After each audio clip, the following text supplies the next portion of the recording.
యెషయా గ్రంథం 55వ అధ్యాయం. యెషయా గ్రంథం 55వ అధ్యాయం 6వ వచనం చదువుకుందాం.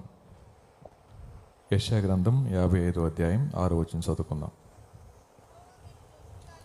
యెహోవా మీకు దొరుకు కాలమందు ఆయనను వెదకండి, ఆయన సమీపంగా ఉండగా ఆయనను వేడుకొనుడి. ఎంతమంది దగ్గర బైబిల్స్ ఉన్నాయమ్మా? Very good. ఎంతమంది బైబిల్స్ అన్ని చదివేశారు? ఒకసారి బైబిల్ మొత్తం ఒకసారి చదివిన వాళ్ళు ఎంతమంది? Very good. క్వైట్ టీం వాళ్ళు రేపు పొద్దున కలిసి చదివి చెప్పండి. రైట్. బైబిల్ తీసుకురావడం, బైబిల్ చదువుకోవడం, బైబిల్ ప్రకారం జీవించడం అనేది మానవాళికి దిక్సూచి లాంటిది. వాక్యం మన దగ్గర ఉంటే పాపం బయట ఉంటుంది, పాపం లోపల ఉంటే వాక్యం బయట ఉంటుంది. నేటి దినాల్లో వివిధ రకాల బైబిల్స్ మన చేతిలో ఉన్నాయి, కానీ బైబిల్లో ఉన్న వాక్య సారాంశం మన అంతరంగాల్లో ఉండని కారణం చేత పాపం విశృంఖలత్వంగా మన సమాజంలో కనబడతా ఉంది. ప్రపంచంలో నుంచి పాపాన్ని తీసివేసేది కేవలం దేవుని యొక్క వాక్యం మాత్రమే. అయితే రాత్రి నేను చేయబోతా ఉన్న చిన్న పని చెప్తాను మీకు. బైబిల్లో ఉన్న మినీ బైబిల్ అంటారు యెషయా గ్రంథాన్ని, బైబిల్లో ఉన్న చిన్న బైబిల్ అంటారు. బైబిల్ ఎన్ని అధ్యాయాలు ఉంటాయమ్మా? బైబిల్లో ఎన్ని అధ్యాయాలు ఉంటాయి? నేను పుస్తకాలు అనలేదు, అధ్యాయాలు. సరే, అలా అనలే. బైబిల్ ఎన్ని పుస్తకాలు ఉన్నాయి? 66 పుస్తకాలు. 66 పుస్తకాల్లో క్రొత్త నిబంధన ఎన్ని? 73. పాత నిబంధన? సరే, మీకేం తెలియకపోయినా పర్లేదు, కానీ రాత్రి ఎలా వినండి. బైబిల్ మొత్తాన్ని ఒకవేళ 3 మాటలు చెప్పమంటే 3 మాటల్లో, ఒకవేళ ఈ రాత్రి ఈ వాక్యం చచ్చిపోయారు అనుకోండి, ప్రభు వెళ్ళి అడిగిన తర్వాత అమ్మ బైబిల్ చదివన్నారు అనుకోండి, చదవలేదు ప్రభు అంటే పంపించడం మళ్ళీ ఆయన. కాబట్టి ఆ 3 మాటలు గుర్తుపెట్టుకోండి, సారాంశం ఉంటే బాగుంటుంది. ఒకవేళ దేవుని కృపను బట్టి ఆయుష్కాలం పొడిగించబడింది అనుకోండి, ఆ 3 మాటల్ని ఆసరా చేసుకొని చక్కగా వాక్యం చదువుకోండి, అనేక మంది తెలియచెప్పండి. ఇది మన ఆలోచన. బైబిల్ మొత్తాన్ని 3గా మనం మాట్లాడుకున్నప్పుడు యెషయా గ్రంథం 1వ అధ్యాయం దగ్గర నుంచి 39వ అధ్యాయం వరకు ఉన్న వాక్య భాగాన్ని ఏమంటామంటే దేవుని యొక్క తీర్పు అంటాం, లేదా చిన్న మాటలు చెప్పండి తీర్పు అనే మాట, జడ్జిమెంట్. ఆ తర్వాత 40వ అధ్యాయం దగ్గర నుంచి 55వ అధ్యాయం వరకు ఉన్న వాక్య భాగాన్ని ఏమంటామంటే ఓర్పు అని చెప్పంటాం. తీర్పు లేదా ఓదార్పు అంటాం. రెండోది ఓదార్పు. దేవుడు జడ్జిమెంట్ ఇచ్చిన తర్వాత మానవుల్ని కంఫర్ట్ చేయడానికి దేవుడు ఏ విధంగా మెజర్స్ తీసుకున్నారో నేర్పించే రెండో పాఠమే ఓదార్పు అని చెప్పంటాం. ఆ తర్వాత 56వ అధ్యాయం దగ్గర నుంచి 66వ అధ్యాయం వరకు ఉన్న వాక్య భాగంలో మనకేముంటుందంటే రైచియస్ లివింగ్ అంటారు, నీతియుక్తమైన జీవిత విధానం. తీర్పు నుంచి విడిపించబడిన వారు, దేవుని యొక్క ఓదార్పు పొందుకున్నవారు ఏ విధంగా ఈ భూమి మీద జీవించాలో చివరి 10 అధ్యాయాలు చెప్తాయి. ఇది బైబిల్ మొత్తం. ఒకటి తీర్పు అనుకున్నాం, రెండోది ఓదార్పు అనుకున్నాం, మూడోది సమకూర్పు అని చెప్పన్నాం. సమకూర్పు అని పెట్టుకున్నాం అర్థమవడం కోసం. సో బైబిల్ ఏం మాట్లాడుతూ ఉందో మనకు అర్థమైతే చదవడానికి ఆశపడుతుంది. బైబిల్ని కొన్నిసార్లు ఓపెన్ చేసినప్పుడు మీకు అనుకూలమైన మాట వస్తేనేమో దేవుడు మాట్లాడాడు అంటారు, లేకపోతే మళ్ళీ మూసేసి మళ్ళీ తెరుస్తారు. అలా ఎప్పుడు తెరవకండి. ఇది మ్యాజిక్ బుక్ కాదు, మన జీవితాల్ని బాగు చేసే పుస్తకం కాబట్టి. సో ఈ 3 మాటలు గుర్తుపెట్టుకోండి, చదువుకోకపోయినా పర్లేదు, ఇలా గుర్తుపెట్టుకున్నాం. ఒకటి, దేవుని యొక్క మాట వినని కారణం చేత మానవాళికి వచ్చినటువంటి తీర్పు. ఇది 39 అధ్యాయాల సారాంశం. పాత నిబంధన అనుకోండి. సో క్రొత్త నిబంధనకు వచ్చేటప్పటికి దేవుడు ఏ విధంగా ఓదారుస్తారు తన వాక్యం ద్వారా. సో చివరి భాగం ఏమనుకున్నాం, ఓదార్చబడిన మనం, ఓదార్పు పొందుకున్న మనం ఏ విధంగా జీవించాలి అనేది ఈ 3వ అధ్యాయాల భాగం. సరే, యెషయా గ్రంథం 1వ అధ్యాయం దగ్గరికి వద్దాం. యెషయా గ్రంథం 1వ అధ్యాయం. ఎందుకని దేవుడు మానవాళికి తీర్పు తీర్చారు? ఎందుకని దేవుడు మానవాళిని శ్రమల గుండా తీసుకెళ్తా ఉన్నారు? ఎందుకని దేవుడు మానవాళికి ఇలాంటి నష్టం లేదా కష్టం అనుమతించారు అన్నప్పుడు చదువుదాం.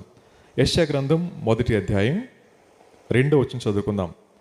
యెహోవా మాట్లాడుచున్నాడు, ఆకాశమా ఆలకించుము, భూమి చెవియొగ్గుము.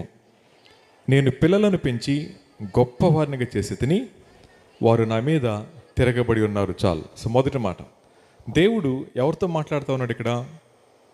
ఎవరితో మాట్లాడుతూ ఉన్నాడు? ఆకాశంతో భూమితో మాట్లాడుతూ ఉన్నాడు. వాస్తవానికి ఎవరితో మాట్లాడాలి దేవుడు? మనిషితో మాట్లాడాలి. మాట్లాడటానికి చేసుకున్న మనిషి ఏమో దేవుడితో మాట్లాడటం మానేశాడు. దేవుడు మానవుల కోసం చేసిన సృష్టి ఏమో దేవుని మాట వింటా ఉంది. ఇది ఒక ఆశ్చర్యకరమైన విషయం.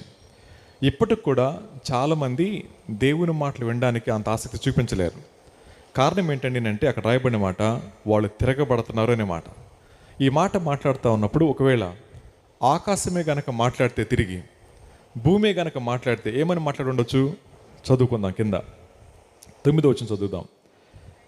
సైన్యములకు అధిపతి యెహోవా బహు కొద్దిపాటి శేషం మనకు నిలుపని ఎడల మనము సొదొమ వలె ఉందుము, గొమొర్రాతో సమానంగా ఉందుము అనే మాట.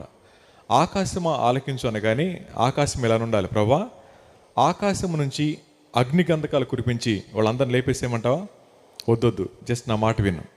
సో దేవుడు ఆకాశంతో మాట్లాడుతున్నప్పుడు ఆకాశం రౌద్రంగా ఉంది దేవుని యొక్క మాట విని పనిచేయడానికి.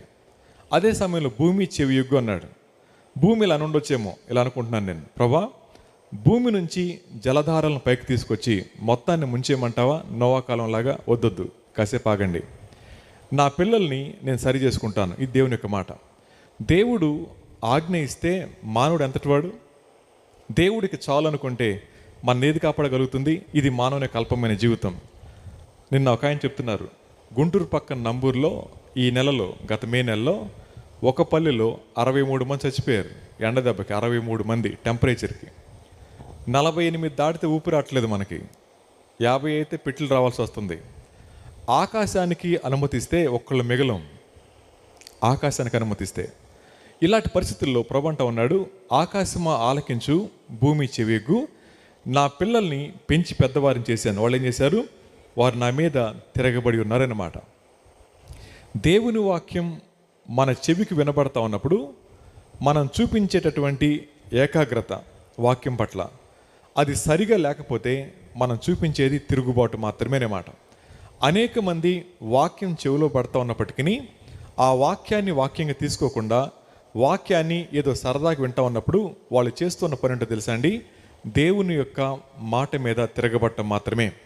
బ్రతుకుండి దేవుని మాట మీ చెవిన పడతా ఉన్నప్పుడు ఎవరు ఆ మాటను క్షేమంగా తీసుకోలేరు, ఎవరు ఆ మాటను అర్జెన్సీగా ఫీల్ అవుతూ ఉండలేరు, వాళ్ళందరూ కూడా తప్పకుండా నష్టపోతూ ఉంటారు. సరే, రెండో మాటకు వచ్చేద్దాం. అని అన్నాడు, ఎద్దు తన కామందు నెరుగును, గాడిద సొంతవాని దుడ్డు తెలుసుకును, ఇశ్రాయేలులకు తెలివి లేదు, నా జనులు యోచింపరు అనే మాట. సో వెంటనే ఆకాశం భూమి అయిపోయింది. 2 మాటలు చెప్పాడు. ఇప్పుడేమన్నాడు? ఎద్దు అలాగే గాడిదని చెప్పన్నాడు. ఎద్దుకి ఏం తెలుసు చెప్పండి? ఎద్దు ఏం చేస్తుందమ్మా? ఎద్దు ఏం చేస్తుంది? మేత మేస్తుంది. ఎద్దు ఏం చేస్తుంది? పొలం పని చేస్తుంది. ఎద్దు ఏం చేస్తుంది? బరువైన పనులను మోస్తుంది. ఎద్దు ఎప్పుడైనా సరే, యజమాని నాకు ఆకలేస్తుంది, అన్నం పెట్టని అడుగుద్దా? యజమాని నేను పని చేయలేకపోతున్నాను, కొంచెం రెస్ట్ ఇవ్వమంటదా? ఎందుకని చెప్పండి? ఎద్దుకు తెలుసు యజమాని యొక్క లక్షణం ఏంటో, ఎద్దుకు తెలుసు తన యజమాని యొక్క ప్రేమ ఏంటో. తన ప్రేమ తెలిసినటువంటి ఆ ఎద్దు కష్టపడి పనిచేస్తుంది, యజమాని పెట్టినప్పుడు తింటుంది, కష్టపడి పని చేసుకుంటూ వెళ్ళిపోతూ ఉంటుంది. ఇది నాన్న చాలామంది దేవుడెవరో, ఆయన ఏం చేయగలడో వారి జీవితాల్లో అర్థం చేసుకోలేని కారణం చేత అనుకుంటా ఉన్నారు, నా జ్ఞానం, నా తెలివి, నా సంపద అని విర్రవీగుతూ ఉన్నారు. కానీ దేవుడే గనక మన ఆయుష్కాలం పొడిగించకపోతే, దేవుడే గనక కావలసిన వాటిని సమకూర్చకపోతే, దేవుడే గనక మన ఆయుష్కాలను ఒక రోజుని ఎక్స్టెండ్ చేయకపోతే ఎప్పుడో మన జీవితాలు ముగిసిపోయాయి. బైబిల్ అంటా ఉంది, ఎద్దు తన కామందు నెరుగునన్నప్పుడు అర్థం ఏంటి తెలుసా అండి? తన యజమానికి తెలుసు ఎప్పుడు మేత వేయాలో, తన యజమానికి తెలుసు ఎప్పుడు పని చేయించుకోవాలో, తన యజమానికి తెలుసు ఎంతవరకు పని చేయించుకోవాలో. కాబట్టి ఎప్పుడు కూడా యజమానిని ప్రశ్నించినటువంటిది ఎద్దు అయితే, మనిషి దేవుని కోసం చేయబడ్డాడు, దేవుని స్వరూపంలో చేయబడ్డాడు, దేవునితో సంబంధానికి సహవాసం కోసం చేయబడ్డాడు. కానీ ఈ మనిషి లేచింది మొదలు దేవుని ప్రశ్నిస్తూనే ఉంటాడు. ఏం చేశాడు సార్ మాకు దేవుడు? ఏం చేశాడు మాకు దేవుడు? మాకు ఇది లేదు, అది లేదని చెప్పి కంప్లైంట్ చేస్తూ ఉన్నారు. ఎక్కడ దేవుని మీద తిరగబడతా ఉన్నామో ఇంకా ఆయన ప్రేమని అర్థం చేసుకునే వాళ్ళగా మిగిలిపోతూ ఉంటాం. గుర్తుపెట్టుకోండి, ఆ ఎద్దు అనే జంతువు అంటా ఉంది, నా యజమాని మీద నాకున్న నమ్మకం మీ దేవుడి మీద మీకు లేదే? నా యజమాని ఎప్పుడు పస్తు పెట్టలేదు, నా యజమాని ఎప్పుడు కూడా హింసించలేదు, నా యజమాని ఎంత సామర్థ్యం ఉందో అంతవరకే పని చేయించుకున్నాడు, ఏది నాకు అవసరమో దాన్ని నోటి దగ్గర తీసుకొచ్చాడు, నా క్షేమాన్ని చూసుకునే బాధ్యత నా యజమానిది అని నమ్ముతుంది ఆ ఎద్దు. కానీ మనిషి మాత్రం దేవుడు చేయమన్న పనిని చేయకుండా దేవుని వాగ్దానాలను క్లెయిమ్ చేసుకుంటూ నాకు ఇది చేయలేదు ప్రభా, అది చేయలేదు ప్రభా అంటా ఉన్నప్పుడు గుర్తుపెట్టుకోండి, మనల్ని పోషించేవాడు, సంరక్షించేవాడు, ఆదరించేవాడు, కాపాడేవాడు దేవుడు మాత్రమే. అయితే మనిషి నెమ్మదిగా ఏమైపోతా ఉన్నాడు తెలుసా అండి? చేతుల్లోకి కొంచెం డబ్బు రాగానే ఇది నా కష్టార్జితం, నా జీవితం, నా ఇష్టం అని చెప్పి అనుకుంటా ఉన్నారు. గుర్తుపెట్టుకోండి, దేవుని అనుమతి లేకుండా మానవ జీవితం మనుగడ సాగించడం అనేది అసాధ్యం. ఇలాంటి పరిస్థితుల్లో ప్రభు అంటున్న మాట చదవండి, ఎద్దు తన కామందు నెరుగును, గాడిద సొంత వాని దొడ్డి తెలుసుకోను అనే మాట. గాడిద గురించి మాట్లాడుతూ ఉన్నప్పుడు బైబిల్లో ఒకవేళ ఇది అసందర్భమైనప్పటికీ నేను చెప్తాను. నేను గాడిద అనే దాన్ని ఇలా అనుకుందాం, కష్టపడి పని చేసుకుంటుంది, ఎంత బరువైన మోసేస్తుంది, మారు మాట మాట్లాడకుండా. ఇది ఒక కోణం. రెండో కోణం చెప్తానే, గాడిద చాలాసార్లు మనం ఇలా చెప్తాం, బిలాము గురించి మాట్లాడుతూ ఉన్నప్పుడు బిలాము గాడిద మీద వెళ్తూ ఉంటాడు. వెళ్తున్న సమయంలో మార్గ మధ్యంలో యెహోవా దూత కనబడి ఏమంటాడు చెప్పండి, నీవు వెళ్తా ఉంది సరైనది కాదు అని అన్నప్పుడు గాడిదని బాగా కొడతాడు. అప్పుడు గాడిద ఏమంటది, యజమాని నేను గనక అడుగు ముందుకేస్తే దెబ్బ చచ్చిపోయేవాడు నువ్వు. అప్పుడు ఆయన ఏమంటాడు, యెహోవా దూత ఇలా అంటాడు, నీవు మార్గములో నాకు కనబడిన సంగతి నాకు తెలియదు, నేను చేస్తూ ఉన్న పని నీ దృష్టికి చెడ్డది చెప్పు, నేను మానేస్తా అన్నప్పుడు దేవుని యొక్క దూత మౌనంగా ఉంటాడు, బిలాము వెళ్ళిపోతాడు. ఆ తర్వాత కథ ముగిసిపోద్ది. బైబిల్లో చాలాసార్లు ఇలా సందర్భాలు మనతో మాట్లాడుతున్నప్పుడు అనేక సార్లు ఒక వ్యక్తి ఇష్టానుసారంగా పాపం చేస్తా ఉన్నప్పుడు లోపల మనస్సాక్షి ఉంటుంది. ఈ మనస్సాక్షి తప్పు అని పదే చెప్తూ ఉంటుంది. చెప్పినప్పుడు మనం ఏం చేస్తామంటే మనస్సాక్షిని నొక్కిపెట్టి మనస్సాక్షిని బుజ్జగించుకొని పాపాన్ని చేస్తూ ఉంటాం. ఎలా చెప్తాను చూడండి, ఈ రోజులు ఎవరు మంచులు ఉన్నారంట, ఎవరు నీతిమంతుడు ఉన్నాడు చెప్పే పాస్టర్ నీతిమంతుడు, లేకపోతే మా సంఘ పెద్ద నీతిమంతుల, అందరు పాపాత్ములు కాబట్టి మేము కూడా పాపం చేస్తూ ఉంటాం అనుకుంటుంటారు. గుర్తుపెట్టుకోండి, బైబిల్ చెప్తా ఉంది, ఎంత పెద్ద పెహల్వానైనా, ఎంత పెద్ద పదవిలో ఉన్నవారైనా, ఒకవేళ సమాజాన్ని ఒప్పించవచ్చు, మనుషుల్ని మెప్పించవచ్చు, ఒకవేళ అధికారం చేత మనం విరవేగొచ్చేమో, కానీ మనస్సాక్షి ముందు అందరూ దోషులుగా కనబడతా ఉంటారు. సో బైబిల్ అంటా ఉంది, దేవుడు అనేక సార్లు మన మనస్సాక్షి దగ్గర నిలబడి జాగ్రత్త అని చెప్తా ఉంటే ఆ మనస్సాక్షిని కఠినం చేసుకొని అనేక మంది పాపాల్లో కొనసాగుతున్నప్పుడు గాడిద అంటది, నా మౌనం ఒక వ్యక్తిని కాపాడింది, అంత మాత్రమే కాదు ఒక అవకాశం ఇచ్చింది. దేవుడే కనుక ఒక అవకాశం ఇచ్చి ఉండకపోతే ఇక్కడ ఉన్న వాళ్ళకి చాలామంది ఉండేవాళ్ళం కాదేమో. అది రెండో మాట. సో మూడో మాట దగ్గరకు వచ్చేయండి. వాళ్ళు ఏమంటారు, దేవుడు ఏమంటాడు, నిత్యం తెలివి లేదు. ఇప్పుడు 4వ వచనం, పాపిష్టి జనమా, దోషభరితమైన ప్రజలారా, దుష్ట సంతానమా, చెరుపు చేయి పిల్లలారా, మీకు శ్రమ, వారు యెహోవాను విసర్జించి ఉన్నారు, ఇశ్రాయేలు యొక్క పరిశుద్ధ దేవుని దూషిస్తూ ఉన్నారు, ఆయనను విడిచి తొలగిపోయి ఉన్నారు, నిత్యము తిరుగుబాటు చేయొచ్చు, మీరేలా ఇంకను కొట్టబడుదురు, ప్రతివాడు నడినెత్తిని వ్యాధి కలిగి ఉన్నాడు, ప్రతివాని గుండె బలహీనమయ్యను, అరకాలు మొదలుకొని తల వరకు స్వస్థత కొంచెమైన లేదు, ఎక్కడ చూచినను గాయములు, దెబ్బలు, పచ్చిపుండ్లు, అవి పిండబడలేదు, కట్టబడలేదు, తైలంతో మెత్తన చేయబడలేదు. ఇది మాట. సో దేవుడు ఒకేసారిగా పేరు మార్చేశాడు. నా ప్రజలకు తెలియలేదన్నాడు. 4వ వచనం ఏమన్నాడు చెప్పండి, పాపిష్టి జనమా, దోషభరితమైన ప్రజలారా, దుష్ట సంతానమా, చెరుపు చేయి పిల్లలారా, మీకు దీవెన అని చెప్పనలేదు ఆయన, మీకు శ్రమ అని చెప్పన్నాడు. ఈ దినాల్లో ఈ మాట చెప్తే అంత వంట పట్టకపోవచ్చేమో, కానీ ఇది దేవుని యొక్క మాట. ఇలాంటి సమయంలో మానవులకి ఏం కావాలండి అంటే, చక్రం ఎడ్ల బండి వెళ్తా ఉన్నప్పుడు సౌండ్ రాకుండా తిరగాలంటే ఏం చేస్తారు చెప్పండి, కందెన పోస్తారు, దాంట్లో ఆయిల్ పోస్తారు. ఆయిల్ పోస్తే సౌండ్ రాదు, కానీ అరిగిపోతూనే ఉంటుంది లోపల. అలాగే ఈ దినాల్లో చాలామంది దేవుని వాక్యం నుంచి ఏం కోరుకుంటా ఉన్నారు, సౌండ్ రాకుండా ఆయిల్ పోయాలా, దేవుడిని దీవించబోతున్నాడు, నువ్వు అక్కడికి వెళ్తావు ఎక్కడికి వెళ్తావు అని చెప్పి అద్భుతంగా ఉంటుంది కదా. ఆయిల్ పోసే పనేమిలే, ఇరిగిపోద్ది. సో దేవుడు చెప్పే మాట తెలుసా అండి, పాపిష్టి జనమా, ఎవరినన్నాడు ఆయన, దేవుని పిల్లల్ని, దోషభరితమైన ప్రజలారా, దేవుని పిల్లల్ని, చెరుపు చేయి పిల్లలారా, మీకు శ్రమ, దేవుని మీద తిరగబడే ఏ వ్యక్తి కూడా సుఖపడిన దాఖలాలు ఎక్కడ లేవు. ఒకవేళ మీకు కనబడేది తాత్కాలికమైన సుఖమేమో కానీ దాని వెనక రాబోయేది తీక్షణమైన ఉగ్రత అన్న విషయం మనకు అర్థమైతే దేవునికి గజగజ వణుకుతాం మనం. కానీ నేటి దినాల్లో ఆ మాట మన అంతరంగానికి తాకని కారణం చేత కళ్ళ ముందు కనబడతా ఉంది ఆశీర్వాదం అనుకుంటా ఉన్నాం, కళ్ళ ముందు కనబడేది శాశ్వతం అనుకుంటున్నాం. కానీ మనం కన్ను మూస్తే మనతో వచ్చేది ఇంకేమీ లేదు అన్న విషయం అర్థమైంది అనుకోండి. బైబిల్ అంటా ఉంది, దేవుని ప్రజల్ని ఆయన అంటున్నమాట పాపిష్టి జనం అనే మాట. గుర్తుపెట్టుకోండి, ఈ మాట ఎంత కఠినమైన మాట. ఈ మాట ఎలా చెప్తారండి అంటే వేదాంతులు, ఆ దినాల్లో కుష్టివ్యాధిగ్రస్తులు వీధుల్లో వెళ్ళాలండి అంటే అంత ఈజీగా వెళ్ళేది కాదు.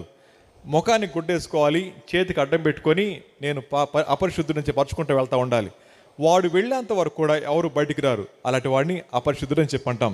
ఈ దినాల్లో చాలామంది పాపాన్ని ప్రేమిస్తూ పాపంలో జీవిస్తూ పాపాన్ని శ్వాసిస్తూ కూడా దేవుని పిల్లలమని చెప్పుకుంటా ఉన్నప్పుడు దేవుడు చూస్తూ ఊరుకోవడానికి ఆయన మనలాంటి మనిషి కాదు. గుర్తుపెట్టుకోండి, దేవునితో వ్యవహారం అనేది 500 వోల్ట్ల కరెంటు పట్టుకున్నట్లే, మాడి మసైపోవటమే.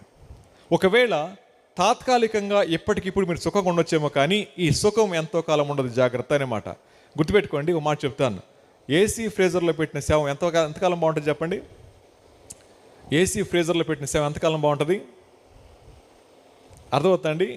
ఆ తల్లిలో తండ్రో చచ్చిపోతే అంటారు పిల్లలు, మా అమ్మ మొఖం చెక్కు చెదర్లు అంటారు. ఎప్పుడు? ఫ్రీజర్లో ఉంటే. తీస్తే స్విచ్ ఆపేస్తే కాసేపటికి అమ్మ ముఖం ఎంత అయ్యిద్ది. మా నాన్న నవ్వుతూనే ఉన్నాడు అంటారు, ఫ్రీజర్లో పెట్టినంతసేపే. స్విచ్ ఆప్తో తెలుసుద్ది ముఖం ఎంత అవుద్ది. అప్పుడు నాన్న ముఖం కాదు, ఇళ్ళ ముఖం పెట్టాల్సి వస్తుంది దాంట్లో. జాగ్రత్త, దేవునితో సంబంధం లేని ప్రతి వ్యక్తి కూడా ఫ్రీజర్లో ఉన్న శవంలాటుడే. ఆ ఫ్రీజర్కి ఎప్పుడు స్విచ్ ఆగిపోతుందో తెలియదు. ఆ తర్వాత మీరు ఎంత అపూర్వంగా చూసుకున్నా దాని నుంచి వచ్చేది కుళ్ళు వాసన మాత్రమే. అలాగ అన్నాడు ఆయన, పాపిష్టి జనమా, దోషభరితమైన ప్రజలారా, చెరుపు చేయి పిల్లలారా, మీకు శ్రమ. ఈ మాట గుర్తుపెట్టుకోండి, మీకు శ్రమ. తర్వాత మాట ఏమంటాడు ఆయన? మీకు శ్రమ. వారు యెహోవాను విసర్జించి ఇశ్రాయేలు యొక్క పరిశుద్ధ దేవుని దూషిస్తూ ఉన్నారు. ఒకటి తిరగబడ్డారు, 2 విసర్జించారు, 3 దూషిస్తూ ఉన్నారు. తర్వాత మాట, ఆయనను విడిచి తొలగిపోయి ఉన్నారు, నిత్యము తిరుగుబాటు చేయుచు మీరేలా ఇంకను కొట్టబడుదురు. ప్రతి వాడును నడినెత్తిని వ్యాధి కలిగి ఉన్నాడు, ప్రతి వాని గుండె బలహీనమాయను, అరకాలు మొదలుకొని తల వరకు స్వస్థత కొంచెమైనను లేదు. ఎక్కడ చూచినను గాయములు, దెబ్బలు, పచ్చిపుండ్లు, అవి పిండబడలేదు, కట్టబడలేదు, తైలముతో మెత్తన చేయబడలేదనే మాట. కారణం ఏంటండి అంటే దేవుని యొక్క తీర్పు గల కార్యం అంటే తెలుసా అండి? మానవుడు దేవుని యొక్క చిత్తానికి అప్పగించుకోలేకపోవడం, దేవుని యొక్క మాటకి లోబడలేకపోవడం. ఎక్కడ దేవుని యొక్క మాటకు లోబడలేకపోతూ ఉంటామో, ఎక్కడ దేవుని చిత్తం మీద తిరగబడతా ఉంటామో మానవునికి మిగిలేది కేవలం శ్రమ మాత్రమే అని చెప్తూ, ఎందుకు జడ్జిమెంట్ వచ్చింది చెప్పండి? ఇప్పుడు తిరగబడ్డారు, మాట వినలేదు, లోబడలేదు, వారి జీవితాల్లో అప్పగించుకునే మనసు లేదు. ఎవరికి దేవుని మాటకు లోబడే మనసు లేదో వారి జీవితాల్లో రాబోయేది ఆశీర్వాదం కాదు. ఒకవేళ మా సేవకులు అందరూ నిలబడి మీరు దీవించబడుదురు గాక అంటే మీకు సంతోషం వస్తుందేమో, కానీ అది మన జీవితాలకు రావాలండి అంటే ఖచ్చితంగా దేవుని వాక్యానికి అప్పగించుకోవాల్సిందే. దేవుని వాక్యానికి అప్పగించుకోకుండా దీవించబట్టం అనేది కేవలం అలంకారమైందే కానీ అది శాశ్వతమైంది కాదు. ఇది మొదటి మాట. సో రెండో మాటకు వచ్చేద్దాం. ఇలాంటి పరిస్థితుల్లో ప్రభు మాట్లాడుతుంటా ఉన్నారు, ఇలా తీర్పు గుండా వెళ్తా ఉన్న మానవులకి కావాల్సింది ఏంటండి అంటే ఓదార్పు కావాలి. రండి ఇప్పుడు అక్కడికి వెళ్దాం. 55వ అధ్యాయం దగ్గరికి వెళ్దాం. 55వ అధ్యాయం దగ్గరికి వెళ్దాం. 55వ అధ్యాయం యెషయా గ్రంథం. ఇప్పుడు ఏమన్నాడు చదువుకుందాం. దప్పికొన్న వారులారా నీళ్ల యొద్దకు రండి, రోకలు లేని వారులారా మీరు వచ్చి కొని భోజనం చేయండి. రండి, రోకలు లేకపోయినను ఏమి ఇయ్యకే ద్రాక్షరసమును పాలను కొనండి. ఇది మొదటి మాట. సో దేవుడు మనతో మాట్లాడుతూ ఉంది, దప్పికొన్న వారులారా నీళ్ల యొద్దకు రండి అనే మాట. నీళ్లు సమృద్ధిగా ఉన్నాయి కానీ మనిషి నీళ్ళ దగ్గరికి రావడం లేదు. జాగ్రత్త గుర్తుపెట్టుకోండి, నీళ్లు సమృద్ధిగా ఉన్నాయి కానీ మనిషి ఎక్కడికి రాలేకపోతున్నాడు? నీళ్ళ దగ్గరికి రాలేకపోతా ఉన్నాడు. మరి ఎక్కడికి వెళ్తున్నాడు ఆయన? ఏది తన దాహాన్ని తీర్చలేదో దాని దగ్గరికి పరిగెడుతూ ఉన్నాడు కానీ సమృద్ధిగా ఉన్న నీళ్ళ దగ్గరికి మాత్రం రాలేకపోతా ఉన్నారు. గుర్తుపెట్టుకుందాం, దేవుడు తప్ప మన జీవితాల్లో ఉన్న ఆకలిని తీర్చగలిగిన వాడు, అవసరాలు తీర్చగలిగిన వాడు ఎవరూ లేరు. సరే, ఇక్కడ ఏమన్నాడు ఆయన? దప్పికొన్న వాళ్ళారా నీళ్ళ దగ్గరికి రండి అనే మాట అన్నారు కదా. సో దీనిలో 3 వాడారు. 1 నీళ్లు, 2 ద్రాక్ష రసం, 3 పాలు అని చెప్పన్నారు. నీళ్లు మన జీవానికి కారణమైతే, ద్రాక్ష రసం సంతోషానికి కారణమైతే, ఆ తర్వాత పాలు అనేది ఎదుగుదలకు కారణమవుతాయి. ఈ మూడిట్లో ఏది లేకపోయినా మానవుని మనుగడ అనేది సాధ్యం కాదు అనే మాట చెప్తా అంటున్నాడు. రండి, రోకలు లేకపోయినను ఏమి ఇయ్యకే ద్రాక్షరసం పాలను కొనండి అనే మాట. ఈ మాట దగ్గర ఒక మాట జ్ఞాపకం చేస్తాను. రక్షణ అనేది అర్హత ఉన్నవారికి కాదు, అవసరం ఉన్నవారికి మాత్రమే. రక్షణ అనేది అర్హత ఉన్నవారి కోసం కాదు, అవసరత ఉన్నవారి కోసం మాత్రమే. ఎవరికి అవసరమవుతుందో వాళ్ళు పొందుకుంటారు, అర్హతను బట్టి కాదు. లోకానికి మనకున్న వ్యత్యాసం అంటే మీకు చెప్తాను. లోకంలో చేసే భక్తి ఏంటో తెలుసా అండి? అర్హత కోసం పరితపిస్తూ ఉంటారు. ఇలా బతికితే దేవుని మెప్పించవచ్చేమో, ఇలా చేస్తే దేవుడు శాంతిస్తాడేమో, ఇలా చేస్తే మా అనుకున్న కోరికలు తీరుతాయేమో అని చెప్పి అర్హత కోసం పరితపిస్తూ ఉంటారు. కానీ బైబిల్ చెప్తా ఉంది, రోకలు లేకపోయినా రండి, మీకు అవసరం ఉంటే నేను తీరుస్తానన్నమాట. ప్రియమైన వాళ్ళరా, దేవుని యొక్క ఆహ్వానాన్ని అనేక మంది ఇప్పటికి కూడా తృణీకరిస్తూనే ఉన్నారు. దేవుడు ఓదార్చే పనిలో భాగంగా మొదట మాట్లాడుతూ ఉంది, నా అంతరంగంలో ఆశ ఉన్న మాట వాస్తవమే, కానీ ఆ ఆశ తీర్చే దాని దగ్గరికి రాకుండా ఎక్కడెక్కడికి వెళ్ళినా సరే మన జీవితాల్లో ఆశ తీరటం అనేది సాధ్యం కాని విషయం. ఇప్పుడు చెప్పండి, ఒకవేళ ప్రసన్న గారు మీకు ఎన్ని లక్షలు ఉంటే సంతోషం ఉంటుంది? ఉండదా? అసంతృప్తి అసలు. రైట్, ఆయన దగ్గర ఎన్నో నేను అడగలేదులేండి. ఎన్ని లక్షలు ఉంటే సంతోషం ఉంటుందని చెప్పన్నాను. ఉండదు సార్ అని చెప్పన్నారు. Very good. ఎన్ని కోట్లు ఉంటే సంతోషం ఉంటుంది? ఒక నంబర్ చెప్పండి. సుమారుగా ఒక నంబర్ లేదు కదా. అసంతృప్తి అనేది పాపానికి పర్యాయ పదం. ఏ వ్యక్తి ఏ విషయంలో అసంతృప్తిగా ఉంటాడో ఆ వ్యక్తి ఆ విషయం చేత పట్టబడతాడు. గుర్తుపెట్టుకోండి, ఏ వ్యక్తి ఏ విషయంలో అసంతృప్తిగా ఉంటాడో ఆ వ్యక్తి ఆ విషయం చేత పట్టబడతా ఉంటాడు. కొంతమంది భర్త విషయంలో అసంతృప్తిగా ఉంటారు, అక్రమ సంబంధం పెట్టుకుంటారు. భార్య విషయంలో అసంతృప్తిగా ఉంటారు, అక్రమ సంబంధం పెట్టుకుంటారు.